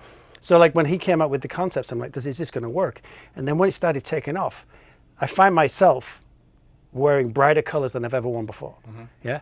And then we have what we call the OGA moment. So like if you're wearing, I don't want to call other brands, let's say, well, Nike and things like that. You know, everybody's just blending in. If I'm on the golf course and the guy's wearing OGA, it's amazing how the other person will be like, hey, what's up? You know, like No, this, yeah, they will literally connect. We will go out of our Or take way. a picture together. You have the same shirt on. Yeah. When It's most like- people would be, hey, dude, you stand on that side, I'm going to stand on this side. Yeah, You know what I mean? it's crazy yeah. how many people acknowledge the fact that you're wearing OGA. You'll get screams going down the fairway, oh, yeah! And you're like, it's... And you know, they're taking It's cool. selfies, they're taking the pictures, they're sending them to us, we're reposting them, things like that. And I think Or that's what's what, Oga? People ask what Oga. yeah. Because they see OGA, they think Yeah. Oga. And I think that's what I'm proud about, is the fact that I think we did start like a kind of a trend, and I think the golf industry has exploded. It's become more casual. It's become more, you know, like the Aloha. More inviting. More, yeah. Oh, yeah. And like I go Well, to the it's golf growing the course game now, doing and that I too. enjoy what I wear. I go up in the morning, put a Aloha shirt on, and I go to the golf course. I play golf, and then I'll probably be at work, and I'll go pick up my kids from school. I get the same shirt on, and I get the same vibe going on, no matter where I am. I could go, Well, look at you know. brand, Melbourne Golf. Very urban. Very cool. That wasn't accepted 10, 20, 15, 30 years ago. It's very traditional. It's like, well, you can't get on a golf course with this. And you may still have your traditionalists that may frown upon the way they dress. But you got to look at how many people they are reaching to grow the game in a different demographics. And it's magical. It's so cool. I mean, It's going to take a little bit longer for the urban look to get on the golf course, because you it's still the a lot collar. of traditionalists are You know what I very, mean? but slowly you're starting to see some places allow T-shirts. But yeah, I Never think did before. it's a good know? it's a good way, because like I say, you think about golf. It's like, yeah, rich person sport, stock up, very this and things like that. And I think now it's Well, you got different golfers too. You got your serious ones. You got guys that don't golf without drinking. You know, I can't. Hey, going golf. Hey, give me a 12-pack. You know, whatever. Yeah. And that's fine. And then you got guys that, I mean, they do their everything. You got your guys that picks balls all day long. You're like, dude, come on. You know, you got your guys that sing all day long. But I think a younger you got every different. golf has become more affordable. Yeah. You know what I mean? It's like, I think there's, we're actually going to do, we're going to do a thing where we're going to go around Hawaii to all the public courses and play, like, all the courses. Just talk about every just course talk in about Hawaii, how yeah. the fact that you Just can check them play off as we go. was like $15-20 to play Yeah. at Hawaii. Yep. You can play a golf in Hawaii. So this is mind blowing for me. I can pay $25 to play in paradise. That is crazy. And that is unheard of. And I can pick Ted McElhaney, or I can go Aloha, I can go the Poly, or I can go. That is some. You would not get that in England. our It's golf an price, amazing. some people may think it's steep, but go to the mainland and play. That's yeah. where you're like, whoa. Anywhere in the It world. is cheap. In the Japanese and Korea, holy moly! In Japan, you could pay $3, $4, $5, $6, $7, $8 Well, people do. for a round, and you play 9 holes. You take a break, you eat, you shower, and then you play 9 more holes. And they come here, and we think, oh, the international rate might be $250, $300. We're like, ooh. And they're like, oh, half price. You know what I mean? To them it is. But to us, we're like, whoa, I'm not going to pay that much money. Yeah. We're really, I mean, it can be an expensive sport, but we're really spoiled at the prices in Paradise to play golf. Well, what's helpful with those trends that you guys are setting is because I do see a lot of golf shirts that are they're loud, but they're kind of corny. You know what I mean? Like they don't have like for me, I don't golf. I haven't golfed the game yet, but I might have to take some lessons. You're getting there. Here we go. Yeah. From the teacher or the teacher's teacher. The master. Hey, you know what we do?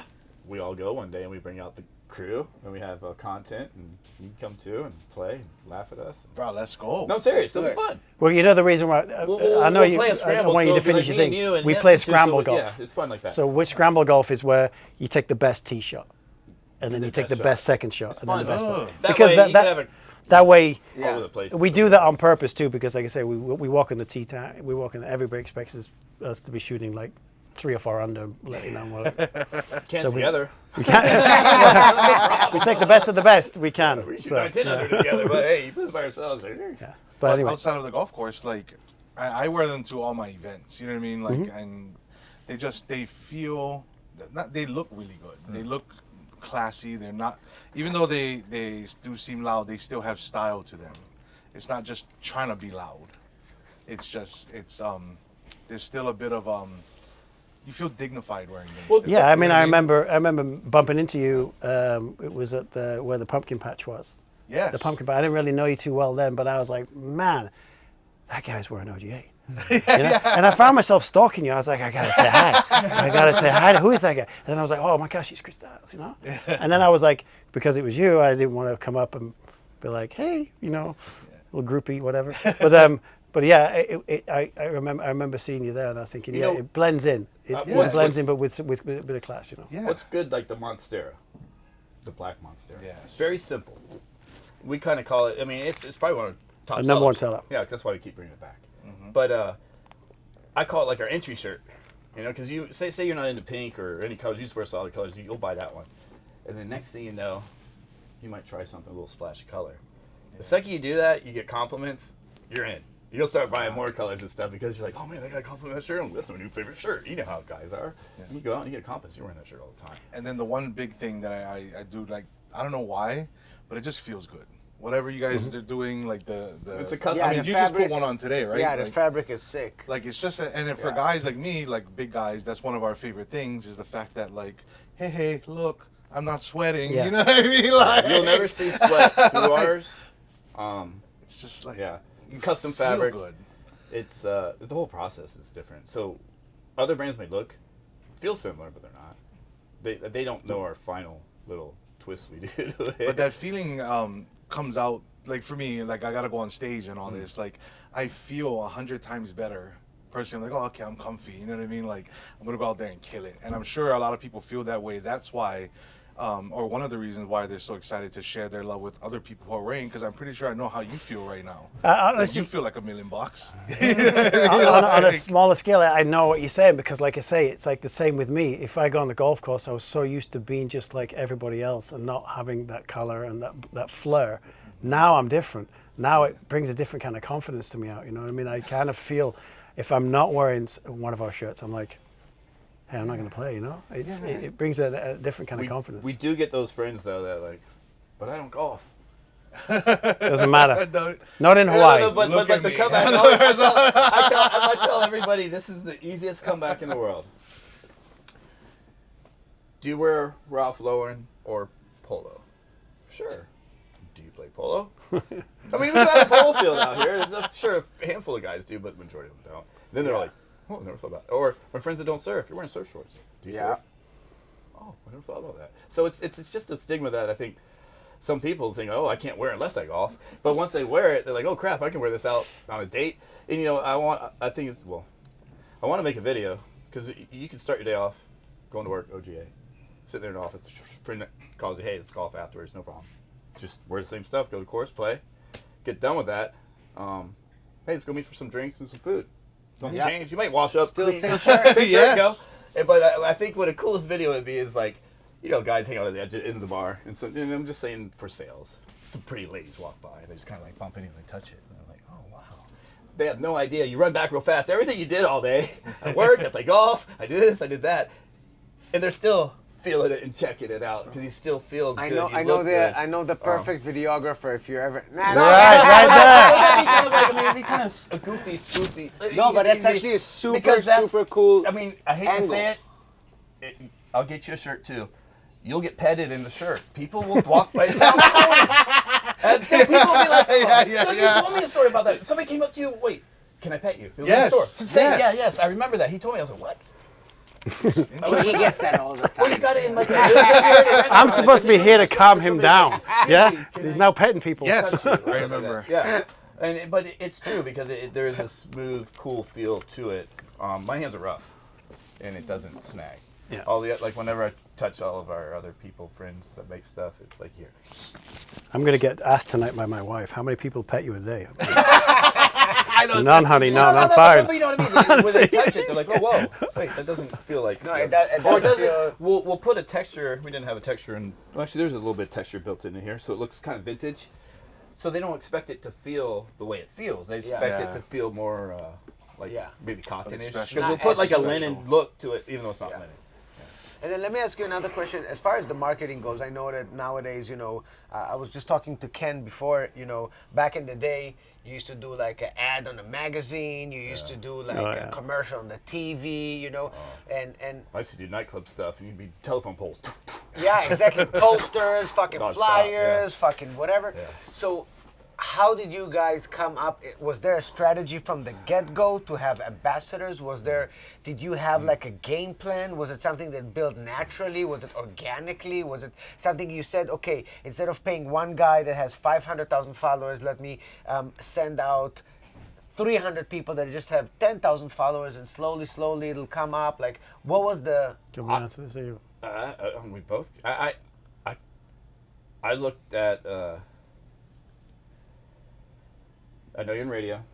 I get it. I know TV ads. Say I spend $5,000 with radio for a week. You're going to hear the hell out of it. Will you hear about next week? No. Now, if I take that $5,000 and take it into the cost of polos and give those to people, what's a bigger impact? People wearing your polos every day in the crowd? 100. Say I give out 200 polos. That has a bigger impact than 1 week of radio because it's 100%. Nonstop. People always see it. That's the way I always look at it. Sometimes we would struggle and not fight, but because we don't see it eye to eye. We still may not see it eye to eye that way, but that's the way I feel. You can say his side. Go ahead. But I think he's right. I think it's like I say, and I'm going to get slated again as the car salesman, but I think maybe the reruns. I think the way that the world we live in and things like that is, has definitely changed. Like I say, the print and that kind of advertising, TV advertising is we probably wouldn't have been able to afford it anyway. Yeah. So the organic way that we kind of grew it was actually not really planned. Yeah. It wasn't really something that we sat down, the two of us, and were like brainstormed and thought this was the best thing for the brand. It was just something that kind of happened naturally, and I think that's because Tim has that done with the promotions. His brother does knows a lot of connections. Radio station. I got lucky. Flash, my good friend Flash. Flash Hansen. Yes, known him since he had long hair. Worked at can I say it? Worked at what? Pure Platinum.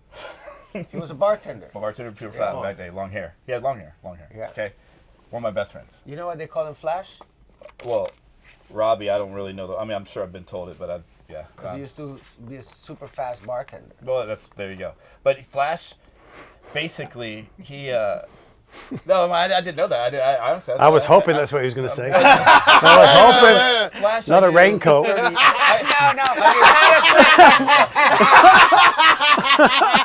No, not that kind of Flash. But I knew him 30 years ago. Was good friends with him and doing nightclub stuff. Did I know he was going to be running iHeartMedia's marketing? No. But that relationship I built then helps me out now because now iHeartMedia works with us, and we hook up all the DJs. No, but like Big Koa, Seiji Boy, and Flash, they wear it all the time. Now they cover Fox, Sports Hawaii. They got Star, and I know there's competition. Sorry, Big Boy. Appreciate it. No, but I'm fortunate enough to have him wear it too. But you don't. That's what I'm saying. Relationships matter because did I know 30 years ago? Hey, Flash, you're gonna be wearing my stuff and you're gonna be helping us out? And no, But it's like all of my friends that I developed when I was nightclub promoting are all decision makers now. You know, they run companies that, you know, beverage companies and stuff like that. So it's, I'm fortunate just, hey, bud, oh yeah, let's do it. And I think that's what when we go full circle about when we started this whole conversation, it's like about how Tim's got that reach and that connection from being here 30 years, from being a good kid, from being a good guy to everybody. What goes around comes around. You know what I mean? He hasn't. We didn't have a game plan. We didn't go out there with a purpose. I'm going to pick you, you, you, you. It was just people we knew that were like, we're okay. lucky to have those people. We put those people in the shirt. They love the product, like you say. We'd have to sell them on it. Yeah, and it just kind of grew from there. And I think the world that we live in, with the Instagrams and all the Facebooks and things like that, it's a fast world. It's instant gratification. It's like the next. And I think the whole marketing industry has changed, and I think it's changing again. Influencers are changing. Well, AI is changing everything, and that. You don't But I know think we just kind of stick with the program that we kind of have, and I think the grounds on approach. It doesn't necessarily. We don't necessarily think, okay, well, that guy's got so many followers, going to reach out to that guy. Okay, if that happens, it happens. Usually, all our stuff starts here locally with someone we know. You know, like the girl we just got with the UFC. Oh, yeah, Annalisa. Annalisa. Yeah. We didn't look at Annalisa's website and say we want to target her. Kiala came to us through Monster. Monster Drink guy came hey. and said, "This girl's great. I think she'd be great for the brand. She's you know, she's fit, she works out, she does surfing, Family. she does family, she's got a great husband, you know, and she plays golf. It was all the walks of life. So we didn't go, okay, which one should we find? It came to us. And then it just kind of went from there. And I think that's how we've always looked at it. So you do have a female collection as well? We have. I know. Actually, I mean, we could go back. We had Christina Kim. She's rad. She's beautiful. You know, I'll tell you, if you want to go back to a story, funny this is the story, funny story. We went to what It was a Lotte at Ko'olina. So we actually were looking for someone that could be a female ambassador for our brand, because we just started making the polos. We're just two guys. Like, hey, we're making one. We've had 2 polos, and Tim stood there, and it's like all these girls like on the putting green, and we're like, oh my gosh, and they've got sponsors everywhere, and all things like that. And Tim's got a mohawk, massive mohawk, stands out like a sore thumb, you know? Like I said. His mohawk is like I mean, it's huge. He's all buff, tight shirt, The last mohawk. couple of years was. I think he might even had spiky shoes on It or was tall something. enough when he would walk through a door, you'd have to kind of like. Yeah, he literally, so we're like, I'm stood next to him, and I'm like, oh my gosh. And I'm like, if he goes up to that girl right there, he's going to run, you know, like. And then Christina Kim came out, pigtails, whatever, hat backwards. Just, she got that kind of like rock star kind of feel. Yeah. And I was like, Tim, go and talk to her. I'm like, that is your girl. I just had this gut feeling. Ran back home to get stuff for her and brought it back out to Ko'olina that And day. he That's walked how fast it over. happened. He walked over and he's like, what do I say? I'm like, just be you. Yeah. And honestly, I think I sat there for like an hour and a bit while they just chatted. And then he came running back to me and said, I got to go.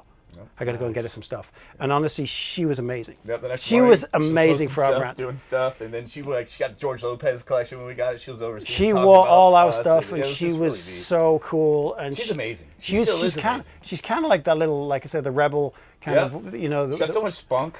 But like, And doesn't let anything affect her. You know, you can but say super brilliant. smart cookie. Yeah. And I think that's what kind of led us into like the pattern of where we went. You know, people like that. But I think, you know, I feel like it's also genuine. So that's the vibe that I get from you guys. It's genuine. So even you make it easy on the people to represent you, because they don't have to, you know, do as if. We don't give them a script. Yeah, and they just, oh, that's dope. They wear it. Oh, I like it, actually. They fall in love with the product. They fall in love with you. And then it becomes a relationship rather than like an agreement. Yeah. You know? And I feel that comes through, because when I look at his stories every fucking morning in the elevator, I'm like, there's no way they pay him for every story, because I know how much he charged for every story. So there's no way you can afford to pay him 7 days a week, 365 days a year, every morning to do it. So I know he does it with Love. impunity, with Aloha. love, with spirit. like you mean it. You mean it when you do it. Yeah. And that's beautiful, and it comes through the lens, you know. You can feel it. And Yeah. that says a lot about you guys and about the brand itself. And I think I that's. wouldn't want anybody else. This guy's like, dude. Well, and I think that's why we Yeah. try to say, and you know, we struggle with it even like with new people. Like I say, with new people that come to you us, gotta test each person, too, we 'cause you don't don't want know to their say, intentions. You here's can't the judge people. script. Yeah. This is what we want. Yeah. Yeah. And then in today's environment, that's what you have to do with certain people. Yeah. Yeah. But we honestly we struggle with that. Yeah. Or you We- give somebody we might- a polo and then they expect every one. Yeah. And you're like, ooh.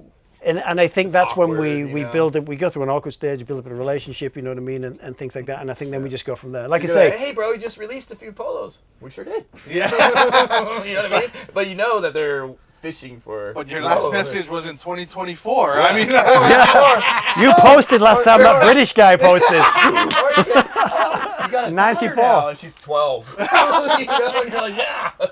You get stuff, random things like that. Bro, how you doing, man? Oh. And I think that's where other brands have got to learn. Like you honestly, you can't push the envelope. No. You can't. And you can't do it. learn too. Do we have guys that have worn it before that don't wear it anymore? But it's because I don't feel the reciprocal. Not that I have to have tit for tat, but I feel like, oh, cool, he wore it. And the next week he's calling another for a foursome.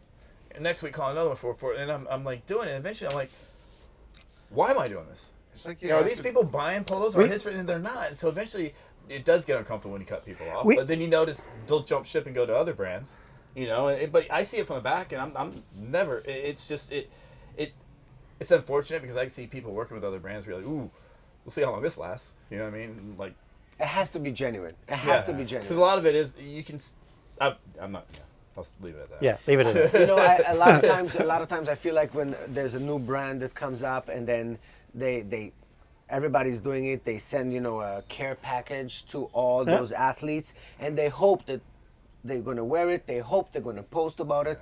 But I feel like with you guys, it's, like I said, genuine, because when we brought your name up to Kimo was like all this. When we brought your name up to Lanai, when we had him on the podcast, he went, so everybody that is associated with you and is a long-term follower, ambassador, call it however you want, they're talk highly of you.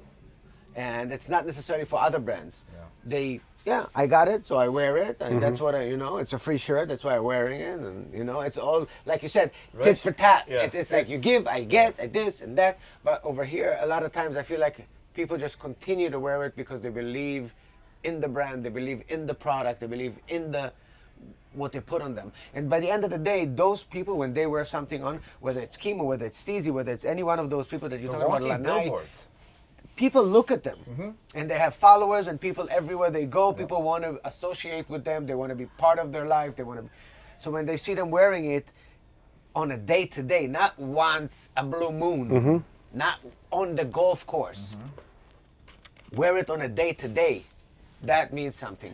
Because if you can wear a golf-oriented shirt on a day-to-day, it goes way further than wearing a golf shirt on the golf course. Yep. Yeah, because you're only reaching a small And, demographic. We have some ambassadors that have zero social media because they can't because of their title. But they wear them. And you know why they wear them? Because they're sitting. That was me. That was my line. Rookie. yeah. Sorry. But, Rookie mistake. wait, what did I totally, what did I just say though? You just said how great. You just said how great I was, Their titles, like, well, and how humble it was to have me. they can't have social media because of their titles. Because if anything crazy's up, but people may be like, well, why those guys? Well, you know what? They're sitting around the table with other decision makers, and that's conversation piece. And I've had a few friends like, why me? Why me? I'm like, dude, come on, man, you're blah blah blah. And then he'll call me back, bro. Sat down in a meeting, first thing, oh, is that OGA shirt? And the first conversation, or if it's not, nice shirt, then he can talk about OGA. Yeah. So there are some ambassadors, I call them ambassadors, just close friends that make really big decisions with big companies that, social media nowhere.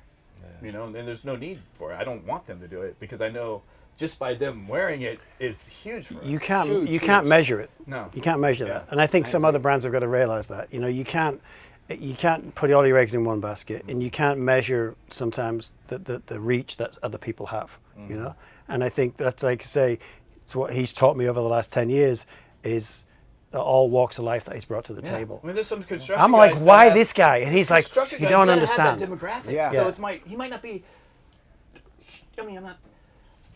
Your average Joe that works construction that knows everybody on that site everybody wants to wear what he wears. Obviously, that's a perfect person to put it on. You know, Aloha Fridays in construction now. Aloha Apparel or Shane and those guys, beautiful, genius with the.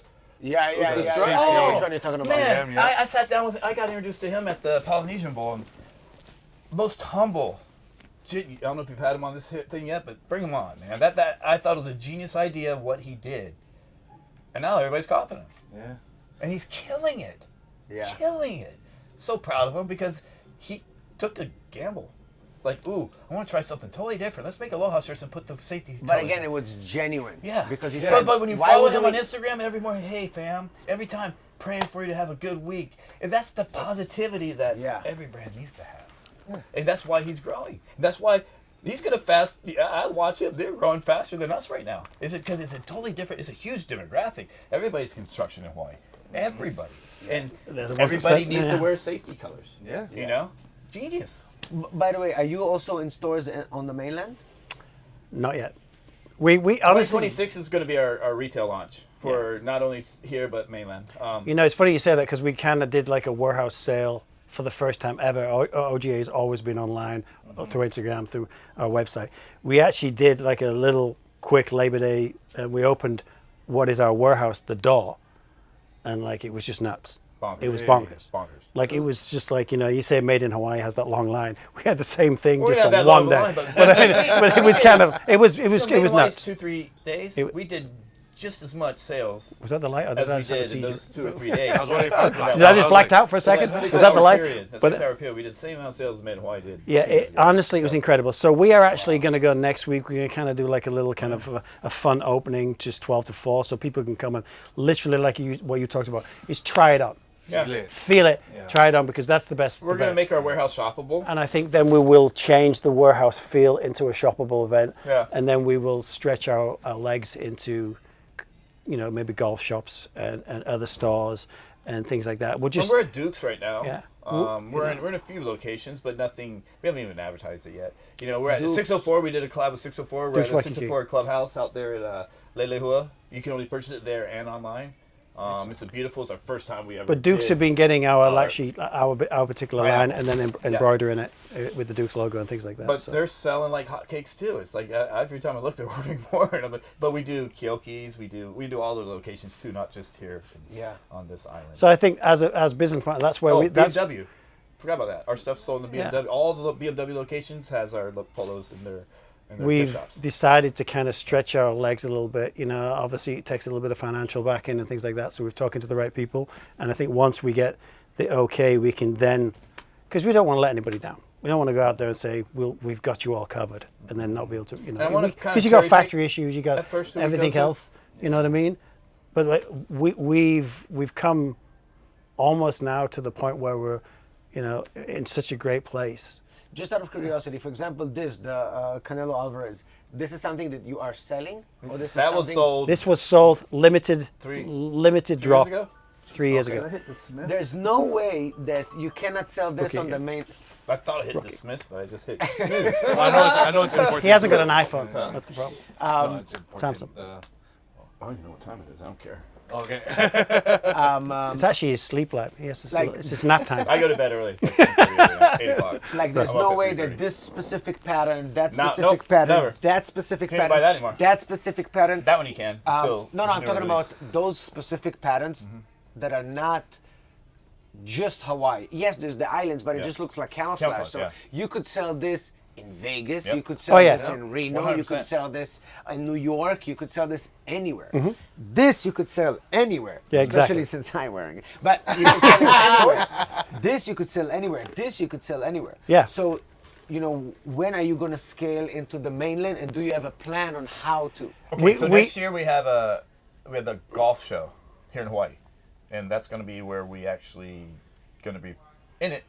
We're actually filling out the paperwork right now. It's going to, I think it's in February. to win it.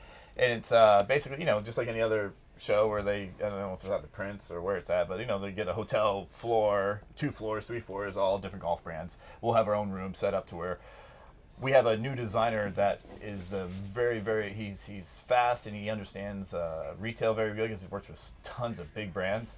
And he's going to develop a sell sheet and a line for us so we can actually sell it into all these shops. So when all these buyers come to the event, we'll be able to present our stuff that's available. And we're going to start here islands locally first to figure it out. You know, there's going to be a lot of trial and error. There always is with us. Yeah. I mean, like you say, he's talking about two people that our experience is like as we move forward, we're learning from. Learning We've hired people that are way more smarter than us, that know how to run it, and we're trusting both designers pretty much to, you know. But I want to say one show thing: us how to do things. we're not going to forget where we came from. No. We're not going to forget our day-to-day basis, what we do today. Yeah, and you know, and that's why he's talking like next year or the year after. You know what I mean? It's because we don't want to you don't want to obviously just take the baton and run somewhere else and then forget about where you came from. You know, we still want to do our limited luxury releases. We want to actually start doing like 4 a month. You know, instead of just doing like there's a summer collection, a winter collection, all things like that. We want to do like something every month. Every week.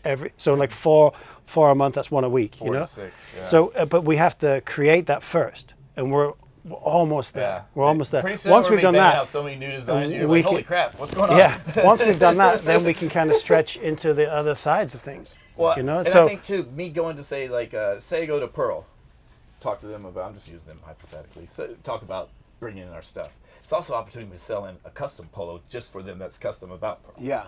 You know, and that's where I think my strong point. I'm in sales. I love sales. I can sell anything. I'm confident enough to sell anything. So I feel like if I can get in front of these people with my sell sheet, not only can I sell them in our line, but I can also move forward with custom stuff too. That will expand our business significantly. This is another. Well, it's just like arms.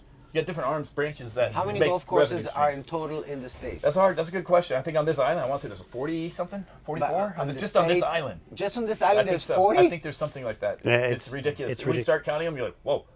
Yeah, he's like, huh? No, I'm serious. Yeah, I know that. With I the didn't know military that. bases, the military bases alone, you have probably like 6, 7, 8. Oh, you wow. know? On the base? Well, you got Lelehua.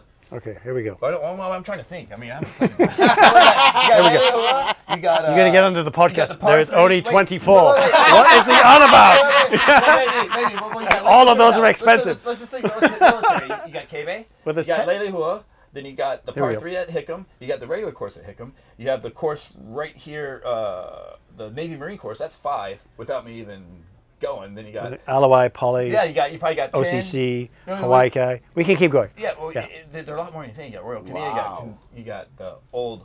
Jeez. You got Makaha East. You used to have Makaha West. Turtle Bay. You got Turtle Bay. You have Kapolei. Pearl. You have Ever Harlem Beach. Country Club. You have Waikele. Should Should we just keep going? We're gonna sound like Like a little Tourette's going on somewhere. but once you get going, you think 44 is a lot, but once you start naming them, it's like, whoa, you really do. Yeah. I would never guess that there's 40. I might be Me wrong. either. Let's Google it. But let's say even if there is 20, that's a lot. And then I assume that in the States in general, there's probably like 200, 300. I would. more than that. I mean, I wouldn't imagine how many golf courses there are in Worldwide. the United States. It'd be ridiculous. I mean, if you just 40. 40. Damn, Tim! See, he was wrong. 43, he said. Oh wait, that was 3 years ago. We got to do course though. No. I know, but Nice. I remember doing it before and thinking like, wow, that's a lot Yeah. more. Because if you ask anybody, you probably think 20, 25, 30. That is That's why a lot. every week we get asked to I mean, you promote. can literally almost go promote every something. week at a different course on the island. Yeah. That's crazy. You know, you spoke of not forgetting where you come from, and I'm just getting to learn that, the Englishman, who was very, when I first met Tim and met them, was more behind the scenes. I always interacted with Tim. Kind of met Jamie once or twice. But recently, over the past few months, I've been hearing a lot about Jamie. And randomly, somebody came up to me, and I can't remember who for what, because I met so many people that met Jamie, including you. Yeah. Sent me the picture. I was Yeah. like, Jamie! At the barbecue. Somebody told me you were a model. Yikes. Oh, let's turn the camera off. Jeez, See if idiot. I can Google this. Yeah, well, somebody was like, oh, yeah, Obviously, if you're going to look at if you look at the podcast, you are going to question someone's decisions. But yeah, I mean, like There's some cool stuff. I was very fortunate. I mean, like I say, I think I originally did it for a visa, but ADR Productions is the company that I worked for. and Kathy Muller as the two people that I kind of worked for. I did some modeling for Champion Sport. You know, for Champion. you know, I mean, we're talking like 1998. I mean, come on. I mean, It's like, I did their That was back campaign. when it was cool, then it got forgotten about, and now Champion's cool again. Yeah, I literally, like I Champion say, was we at did. Kmart. They Champion Sport did like they came out here for like a week, and I remember thinking to myself, these guys paid like $1,000 a day for me, like, and I was like, all we did was run around in sweatshirts, you know what I mean? And I did have We had long hair. He had long curly hair. locks and I kind of looked like a eight-pack. California surfer guy, but I was from England. They said, "Don't open your mouth, just run, Shut up. just smile, don't speak." Shut up and look good. But I remember, you remember the movie In God's Hands too? Yeah. Yes. You know, all those guys, all those characters that were in there. I think there was a cologne company called Kimsey. I got flown to Maui, and I sat with all those guys, all the top surfers, you know, and things like that. I'm in the middle, like an English guy that can't surf, with like the bottle of Kimsey. We're all around. We did it. Well, Really? I told him you were one of the first guys to get those little black suits and. Oh, green yeah. screen. What was that? That was. Oh gosh, that was popular. Final Fantasy the movie. Bro. Yeah, the movie, the one where. So I'm like half of those characters. You know, we wear a leotard with a little. I remember him showing me all those. We like, were dude, in, what- I would love to see you in a leotard. Oh, it was very pretty. It was a pretty sight. Yeah. I'm kidding. I mean, I got that job. Actually, I think I got that job. Not obviously that wasn't for my looks because I was wearing a black boots. But it was like I knew these guys. We played soccer. They'd come across here, and I played soccer in a community, and they worked in just off Diamond Head. There's that big studio, and that's where Yes. there was like the 36 cameras around the big round circle. We would Yes. go in the middle and pretend to do some acting and something like that, and then they would take it. They took all the footage to the LA, and then made the movie. No, I think that they have like a production center here too somewhere else. Like I remember they did a lot of the Final Fantasy stuff. Yeah, we did it all here. We did all the filming all here. There's me and like it was 6 guys that did all the different characters, and then it got taken to, you know.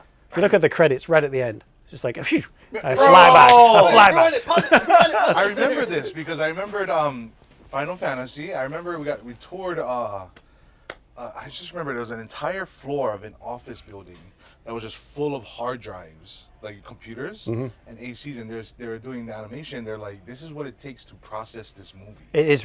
It was an entire floor of computers. But it was amazing for when you did these cameras. You know, they basically the whole stage and everything, and even the guns that we used, things like that, they're all wood with all these little balls, and you walk around and you pretend to do some rolling and acting and things like that, and then they would be cut, and then you'd walk away, and then they would change the whole shape of the stage because it was all graphic, you know, things like that. So. In fact, I just got a check the other day for $7.52 from Wheel of Fortune. I'm like, going big, bro. Wait. I was Why in did Wheel. you do it Wheel of Fortune? You know when they did? You know when Vanna? She's like, and you could win this bike, and then there's me, No way! the model on the bike on the surfboard. Yo, $7.52. That's a good Honestly, gig. yeah. No, I mean that's my residual. That's my residual. They must have I just keep shown getting it it. I keep getting it. I got $11 the week before. I'm big, bro. I am big in Hollywood. Yo, that's still badass though. It was Badass fun. It was a experiences. fun moment, you know, and it was kind of like one of those moments. I think I got sponsored for a visa. I thought, oh, this is great. Honestly, my trainer thought was, I can stay in Hawaii. Yeah. And then I got paid to stay here, and I was like, this is great. You know what I mean? So I never really kind of like took it as serious as I probably should have done, but I had some serious fun doing commercials and things like that. And That's amazing, bro. I'm peeling back the layers. Like, you know, first I learned you played football for one guy, and then they actually said you're really good. He's a really good. Like, you're really good. Weren't you a pro soccer? yeah, I kind of played semi-pro in England in the lower leagues He and was things one like of the that. best in those lower leagues. But Yeah. yeah. I mean, I honestly, if I knew what I knew now, you know, about how to treat your body and how to work hard in certain things, I wish I'd pursued that career. But like when I had options, you know, I wasn't a really good student at school. I was basically asked to leave at a certain age. At 16, they were like, "You've no need to take any of the lessons anymore. You can leave if you want, Mr. Dixon." And I was like, "Okay." And I if I knew really what I knew now, and I try to tell my kids this: stay humble, try hard. But when I left school and I got put into the environment that I went into, that was my big wake up to the world. I realized that I couldn't be this cocky little 16-year-old kid that thought he knew everything. Yeah, that was just rebelling to the world. I was like, I got put in a mechanics bay, and I was trying to pursue a career in soccer, football, and it was just tough. It was a tough environment, and I was fortunate that I came out of the right side. I had some really good mentors, some, what we call them in England, grease monkeys, like the people that just like, they go home and their hands are black still from working every day, like from the oil and working in the mechanics bay. Those people I owe my life to, really, because they're the ones that taught me for that whole year, you can't be like this. And they kicked my butt. They really did. And I think that's what happened. I mean, I wish my soccer career had taken off a little bit better, but it didn't, so I tried different things. And He still plays with the Young Bucks. I still try. But yeah. Well, Oh, your mental side in anything, you know how it is. I mean, I'm 52, and I think mentally, I mean, I'm fit. I could probably do it, but I'm not as good or as fast as I think I he can. enjoys You know? it. He enjoys it. He has his passion. Well, he'll get out there and be rough, and that's his That's downfall my- right now. Because he'll go out there and elbow guys, but when they come back to him, he's like, "Oh, bro, that hurt." I feel that now more. Yeah. He comes up in the full ice things, all like. Mondays are not a pretty day for me, because I'm normally hurting on you Monday. play on Sunday. Well, Yeah, he's play. so passionate about it, he cannot let it go. Yeah, I mean, Not that he has to, but I mean, he'll go out there and be in a cast for a month if that's what it, I've- if yeah. that's what it takes. You know what I mean? That's how he is with soccer. it's hard to give up something. Like for me, I call it soccer, and obviously the English guys are going to create. It's football, but like that for me is the one thing that is in my DNA that I just can't get rid of right now. It's my fix. If I'm on the soccer field, and even if we win or lose, it's the enjoyment I get from playing the game with a group of. It's just an amazing feeling, You just like to be around 11 other guys and play with the balls. Yeah, yeah, that's a good way of putting it. Yeah, it was actually 22 of us, So I prefer a bigger. I prefer a bigger. I prefer. He's like 44. Oh, how do you get 11? That's a weird number. Who's got the one? So that's just one side. But yeah, it's the hardest thing, and obviously now when I play a lot of golf, play golf 3 times a week, I'm starting to realize that I have to play less soccer. Because my body's just not. Is it the same adrenaline though that you get? But that's from what I mean. golf? So when we won a game on, I think it was Monday night. It was, head? I headed it, and we won. It was the winning goal, and honestly, I went home and I'm like, yeah. I mean, it's just like co-ed league, I mean, it's nothing special. We don't win a trophy, like things like that. But it reminds me. It reminds me when I was younger and I was playing, for an academy and things like that, playing in front of people, having to represent a badge and kind of trying to be successful. That adrenaline, I still get it today. I still get that feeling from walking on the field.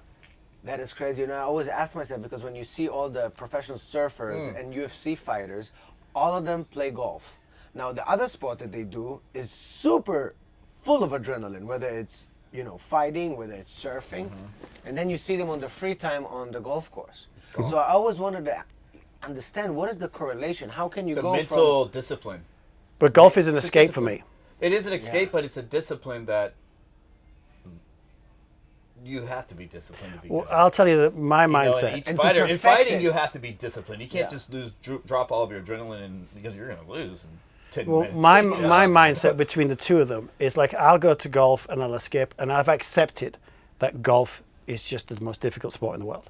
You know what I mean? It's like it's humbling. I can shoot, par one day and 100 the next day. I go there to escape and enjoy, but when I step across the soccer field, I go to win no matter what. Wow. Whether the kids I'm playing are But he tells me stories I'm sometimes, 57 and they're 35. I'm like, I am going to tackle you in any way, shape I can. It might not be pretty, yeah, but you're not going to get past me. You know, Sure so he's that's got the some difference. bruises he can show you on his ankles and stuff. Yeah, Probably. it's all from here downwards. It's not pretty. Anyway, but like that's the difference, and I still get that today.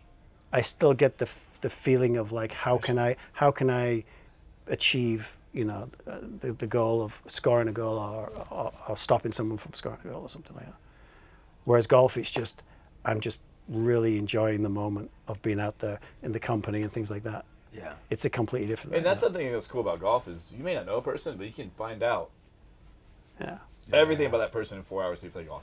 And that's Because what. if you get mad, what do? Do you throw your club? There's club throwers. There's club breakers. You know.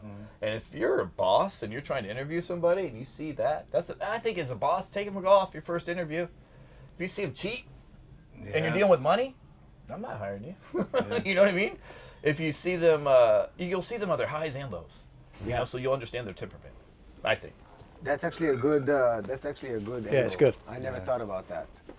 Now I just need to start. Next playing. bartender, hey, Yeah. let's go for a round of golf, and they're like, I mean, No, honestly, see, that's my problem. Every time I go golfing, every fucking time, it's all with liquor. Everybody. As I say, some people only associate golf, and there's nothing wrong with that, but that's just how people. But do it. is it though? Is No, it not for wrong? me. I mean, it's a No, it's if a that's the way you're sport, though. introduced to it and you enjoy it, then that's the way you know it. I think there's no wrong and right, but like As long as you're having for fun. me, golf and alcohol don't mix. Not me either. Yeah. I don't drink. See, like I talk about, for instance, I back don't in drink. We're back in gonna my post soccer me days, drinking a Bloody Mary half at a 6 half time in England, we would at half time when we're all smoking cigarettes and drinking beer at half time. You know, in the back in those days. You know what I mean? It's like it was a different environment, yeah, and that was acceptable. You know, now it's not. It's completely different. I don't but- know. For me, I feel like sometimes sport has to just be sport. Not everything has to be mixed with liquor. I don't think I couldn't play golf and drink. And That's all. also, I've tried, and I it's always not think fun. about it. I don't They're think- not even drinking to get tipsy. Most of the time, they have like you said in the beginning, a 12-pack. Yeah. You drink the fucking 12-pack. You're getting more. But you get the Car ex- girl's coming not fast enough. Like, where's the car girl at anymore? But you get the exceptions to the rule. Like we all know about John Daly, he plays better. He says he's more relaxed and more in tune. I want to say that guy drinks 20, 30, 40, 50 beers a day. But you can't do that and maintain. You know. I'm shocked. I wouldn't want to be his liver. No, I No. wouldn't either. But he's freaking amazing. He's fun to watch. He's a crowd draw. You know? But don't forget, we're all a little bit older in this room too, as well. It's like, I mean, for me, alcohol is not good anymore. Well, the hangovers, yeah. I can't deal with it. I can't the deal. recovery's I don't think I probably drink. It's not good for your business. I probably drink 3 times a year, if that. Like that's one drink. We don't count on people like you. No, you don't. No. That'd be like half a polo. Yeah, just cut off a little tank top that you'd buy. Yeah, you know what I mean. It's just not. No, I'm not good for you guys. But I mean, like for instance. We know drinkers, though. Yeah. But I'll come and eat. That's crazy. I want to go golf with you guys, and we do not bring any liquor with us. No. Yes. And we're just gonna play for the sake of playing. We'll play a scramble, and we'll switch teams after 9. So one 9 will be me and you, the next 9 will be me, and then we Yes. see who's got the best score at the end, and then You'll have fun because we'll make it fun. yeah. I think that's the thing is for me It's is funner that way when you play the scramble because you'll enjoy it more because you'll Yeah. have more ups than downs. yeah. Not saying you're bad, but if you're not, I the am best- bad. Well, if you haven't played it much, I mean, you'll if you play with someone who's halfway decent, you're always gonna be, yeah.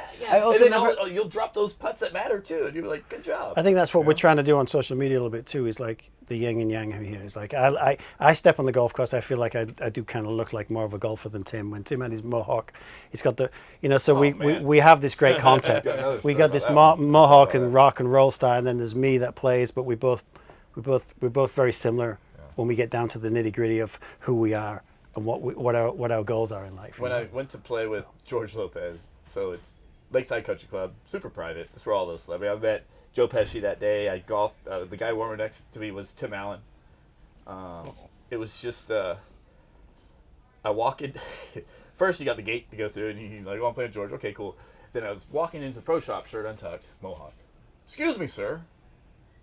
Are you playing with somebody today? I'm not thinking like, wow, judging me by the mohawk right away. That's what I thought, right? Oh, I you would. need to tuck your shirt in.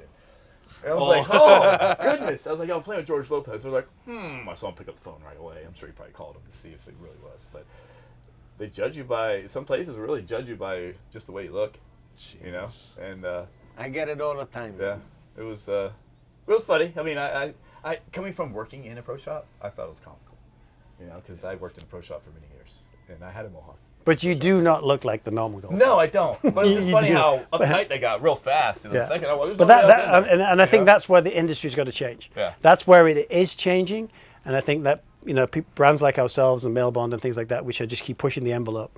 I think that's where we will break it down. I mean, you can't go to some of the golf courses here and wear like the mohawk or the t-shirt. It's just, well, you can probably wear the mohawk, but it's just not going to happen. So. Get into that happy. But there's more. There is more golf courses that are accepting it now than there are. Yeah, and that's than, part than of the opposite way. New brands that Yes. are more urban that are actually opening it up to different people, which is cool. It's growing the game. Like I said, you go the game in any way, and it's beautiful. Like what's really neat too is like Hawaii Prince out there right now is in the afternoons they're doing a par 3. Every afternoon they turn their course into par 3 course from like twilight hours. I think it's like $50. You get a drink with it and a sandwich or something like that, and you get to play 18 holes par 3. Wow. And I think that's neat because I think in the future what we would like to do is get a club together, and not just us. Let's bring together. That's what I want to do. What he wants to do.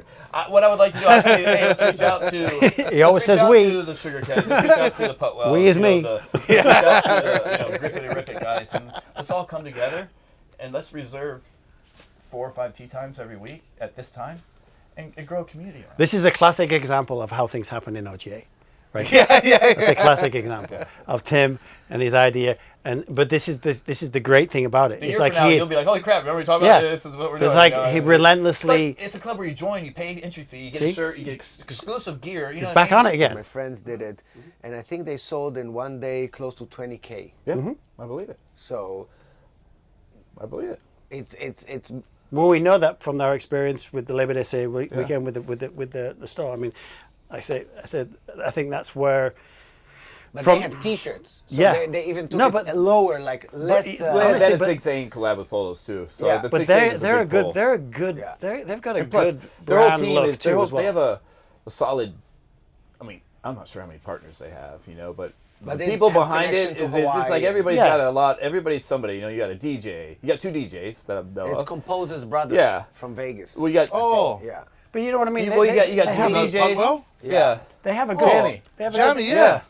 That's his? He started it. Yeah. Bro. But you got Zach Noyle, huge Zach photographer, Noyle, one of yeah. the best water. I Yeah. mean, he's just on unbelievable. the podcast You got too. Chemo Kennedy. I mean, He that was on guy. the podcast too. Chemo's fucking amazing crazy. too. So when Yeah. you get all these unbelievable humans that network and know how to network and know Yes. people and come together, Yes. you can make a cool brand. They have a good product though. Yeah, And a good vibe. And it's honestly, it's one of my favorite brands. Period, because it's a different, like a skater, edgier, cool, Yeah, I can see urban, that. fun. I like it. I like it a lot. I like what they're doing. Yeah. And there's Good a people space for too. all of us. We actually joked about that. We wanted to have Sugar Caddy and Putwell, and we were going to take them on the golf course. Yeah, it'd and be play. fun to all play. Just kind of Say, you guys the get your three, guys. Let's 3 or just 4 have fun, brands. Just fun. Just go and play around a golf. Yo, somewhere. and You know what really It'd be make kind it of- bad is, hey, because whoever loses has to wear the other brand's clothes. Let's go. Would that be great? But you know Jamie gonna do a hole-in-one, hole-in-one. He's so competitive. No, but He's going to tackle somebody. Oh, I'm sorry. but Wrong you know sport. what? Wrong sport. Think I about was it. If soccer. we had a monthly get together like that, and whoever loses has to wear the other brand's clothes the next time you play, that'd be fun every month. That'd You'd be be like, great. oh, Tim, why are you wearing Putwell? Well, we got I think smoked. Why are you wearing Sugar Caddy? Well, they smoked us, and I got to do it. But it'd force us, one, to come together. And it's fun. Yeah. Yeah, and you know what? It's also, I think that's the Hawaiian way. That's kind of like the all everybody's brothers. You know what I mean? And we all want everybody to be successful. Yeah. Yes. And I think that's what we would the message would be from me is that we want these guys to be successful. We want to work with these guys. We want to. We all want to. I'm not gonna lie. Hey, I'm very passionate. passionate. And at first, when all these brands came, I wasn't happy about it. I'm good with it now. Yeah, I look at it and I embrace it. It's only growing the brands. It's only growing the game. Yeah. Well, And you know what? If I feel like sometimes maybe we do have a target on back, great. It just awesome. means you're doing great. Yeah. I would hope so. I think that's what he's probably learnt a little bit from me. If we're going to get something from this, Yeah. because it seems to be like I've learnt everything from Tim, but Well, no, I've learnt him to be a little bit because I mean he is. my passion. Oh, it's yeah, passion. It through isn't and through. ignorance. It's It just is. passion. And when I feel somebody does something similar or not to say copy, but I used to want to go for the jugular. Yeah, he was terrible. That was me. I'd be like, dude, I mean, it's the military. And I used to tell him, it's like, it's flattering. No, you're not. You know, who are these guys? You know, let's stomp on them. You know, that's how I used to view it, and it's not the right way to do it. Which is not like the Tim you It's know. not. That's not me, dude. I'm a Christian, man. I It's go not to like church. the Tim I you know. shouldn't be like that. That's something I'm Stomp working on somebody? You know? No, you know. I mean, but that's what I used to tell Tim, is like, it's actually flattering when someone copies. Yeah. And I think it's like, I think it's great if we all get together. I think so too. And that- that's we that. can. Hey, there, you guys. Let's all get together and let's play some golf and let's have fun and get it together and just Amen. community. Community. It's all about community. Let's get together and have fun and let's seriously. Whoever loses has to wear the other people's clothes. I think that would be Hilarious. well. If we create a page together, a joint page together, I think it could grow pretty cool because people just want to see like what happened. Who won? Yeah, who won? What are they wearing? Ooh, you guys lost 3 times in a row. Shit. But that's what it is. You know, if there was one thing I could share with all you guys, you know, who have relocated and made Hawaii your home, that is the one thing that I appreciate about anybody who moves here, is that they put Hawaii above everything. Yeah. Right, so even if they're your same industry, like those are great practices to have. That's what I learned to carry myself. Like for instance, I know you apologize for talking about other radio stations and whatever. I honestly, at the end of the day, like stoked that I see that Big Koa is up there doing something. Like we had a concert, right? It was like, Together, dude. Those are come the most. take a picture. Those pictures were the most. Remember them with the big. Yeah. Those were huge. And it was that's so cool to see you guys together throwing stuff out on the big screen. Yes. I got chicken skin because it was one of the biggest concerts of the year. Yes, It was cool. But that's us saying it's Hawaii over everything. Yeah. I don't care what you do. Yes. At the end of the day, Yes. we're all here together trying to make it happen. Yes. And I think like that's by mentioning doing what you guys are wanting to do in the dream world of having everybody collaborate and work together. Again, that's still Hawaii above everybody, right? Even if Well, I see how they're all. I'd say they're all. There's a few of them doing their own little thing right now. Might be playing a little par 3 or chip and putt or whatever, and got this. I think Ian and those guys from Sugar Caddy got this cool belt that they're kind of like. There's 4 guys that played. Whoever wins gets the belt. But so they're kind of doing little things to get. I mean, by themselves. But let's bring all those things together and do one big thing together and just. put Hawaii on. Let everybody know Hawaii Yeah. is big out here. When Yeah. It is huge, and like I Yeah. say, not being from here, and then I'm glad you mentioned that. It's like that's one thing I just want to emphasize is that we respect Hawaii in every way, shape, or form. And I think that's what I'm so glad. Like I say, I'm old school because that is, if you don't hear, I would have never lasted 30 odd years here, you know. And also, a united Hawaii is a strong Hawaii. So we Oh, need it's- to be united, and that's how we show our strength. And since we went over past 2 hours, just before we're gonna let you guys go, just if you had one thing to tell our people, our audience, our viewers, if there was one thing that you had to tell them, people that want to open a business, a fashion brand, a business here in Hawaii, what would you tell them? Give. Yeah, Simple. and stay humble. Stay humble. Stay humble and give. Honestly, there's a list. I mean, like, you got There's to a be long list, respectful. but it all comes down to that because nobody knows who you are. You may think, "Oh, I'm big. Look what I'm doing." Yeah, you may know a million people, but when you start it, they don't know it. Greed If will you kill give, you. Greed Greed will will greed kill you. yeah, will it kill will. you. It will. It will. In anything you do, and then this is in life in general. Yes. Yeah. Greed will kill you. It will, and I think that's, yeah. And on that note, greed will kill you. Stay humble, stay aloha, spread the aloha, love everyone always. Episode 80 with Oahu Golf Apparel guys, Tim and Jamie. Thank you for coming on the Thank you very podcast. much. Absolutely. Thanks for having us. Really appreciate it. Appreciate you. golfapparel.com. Such a good time.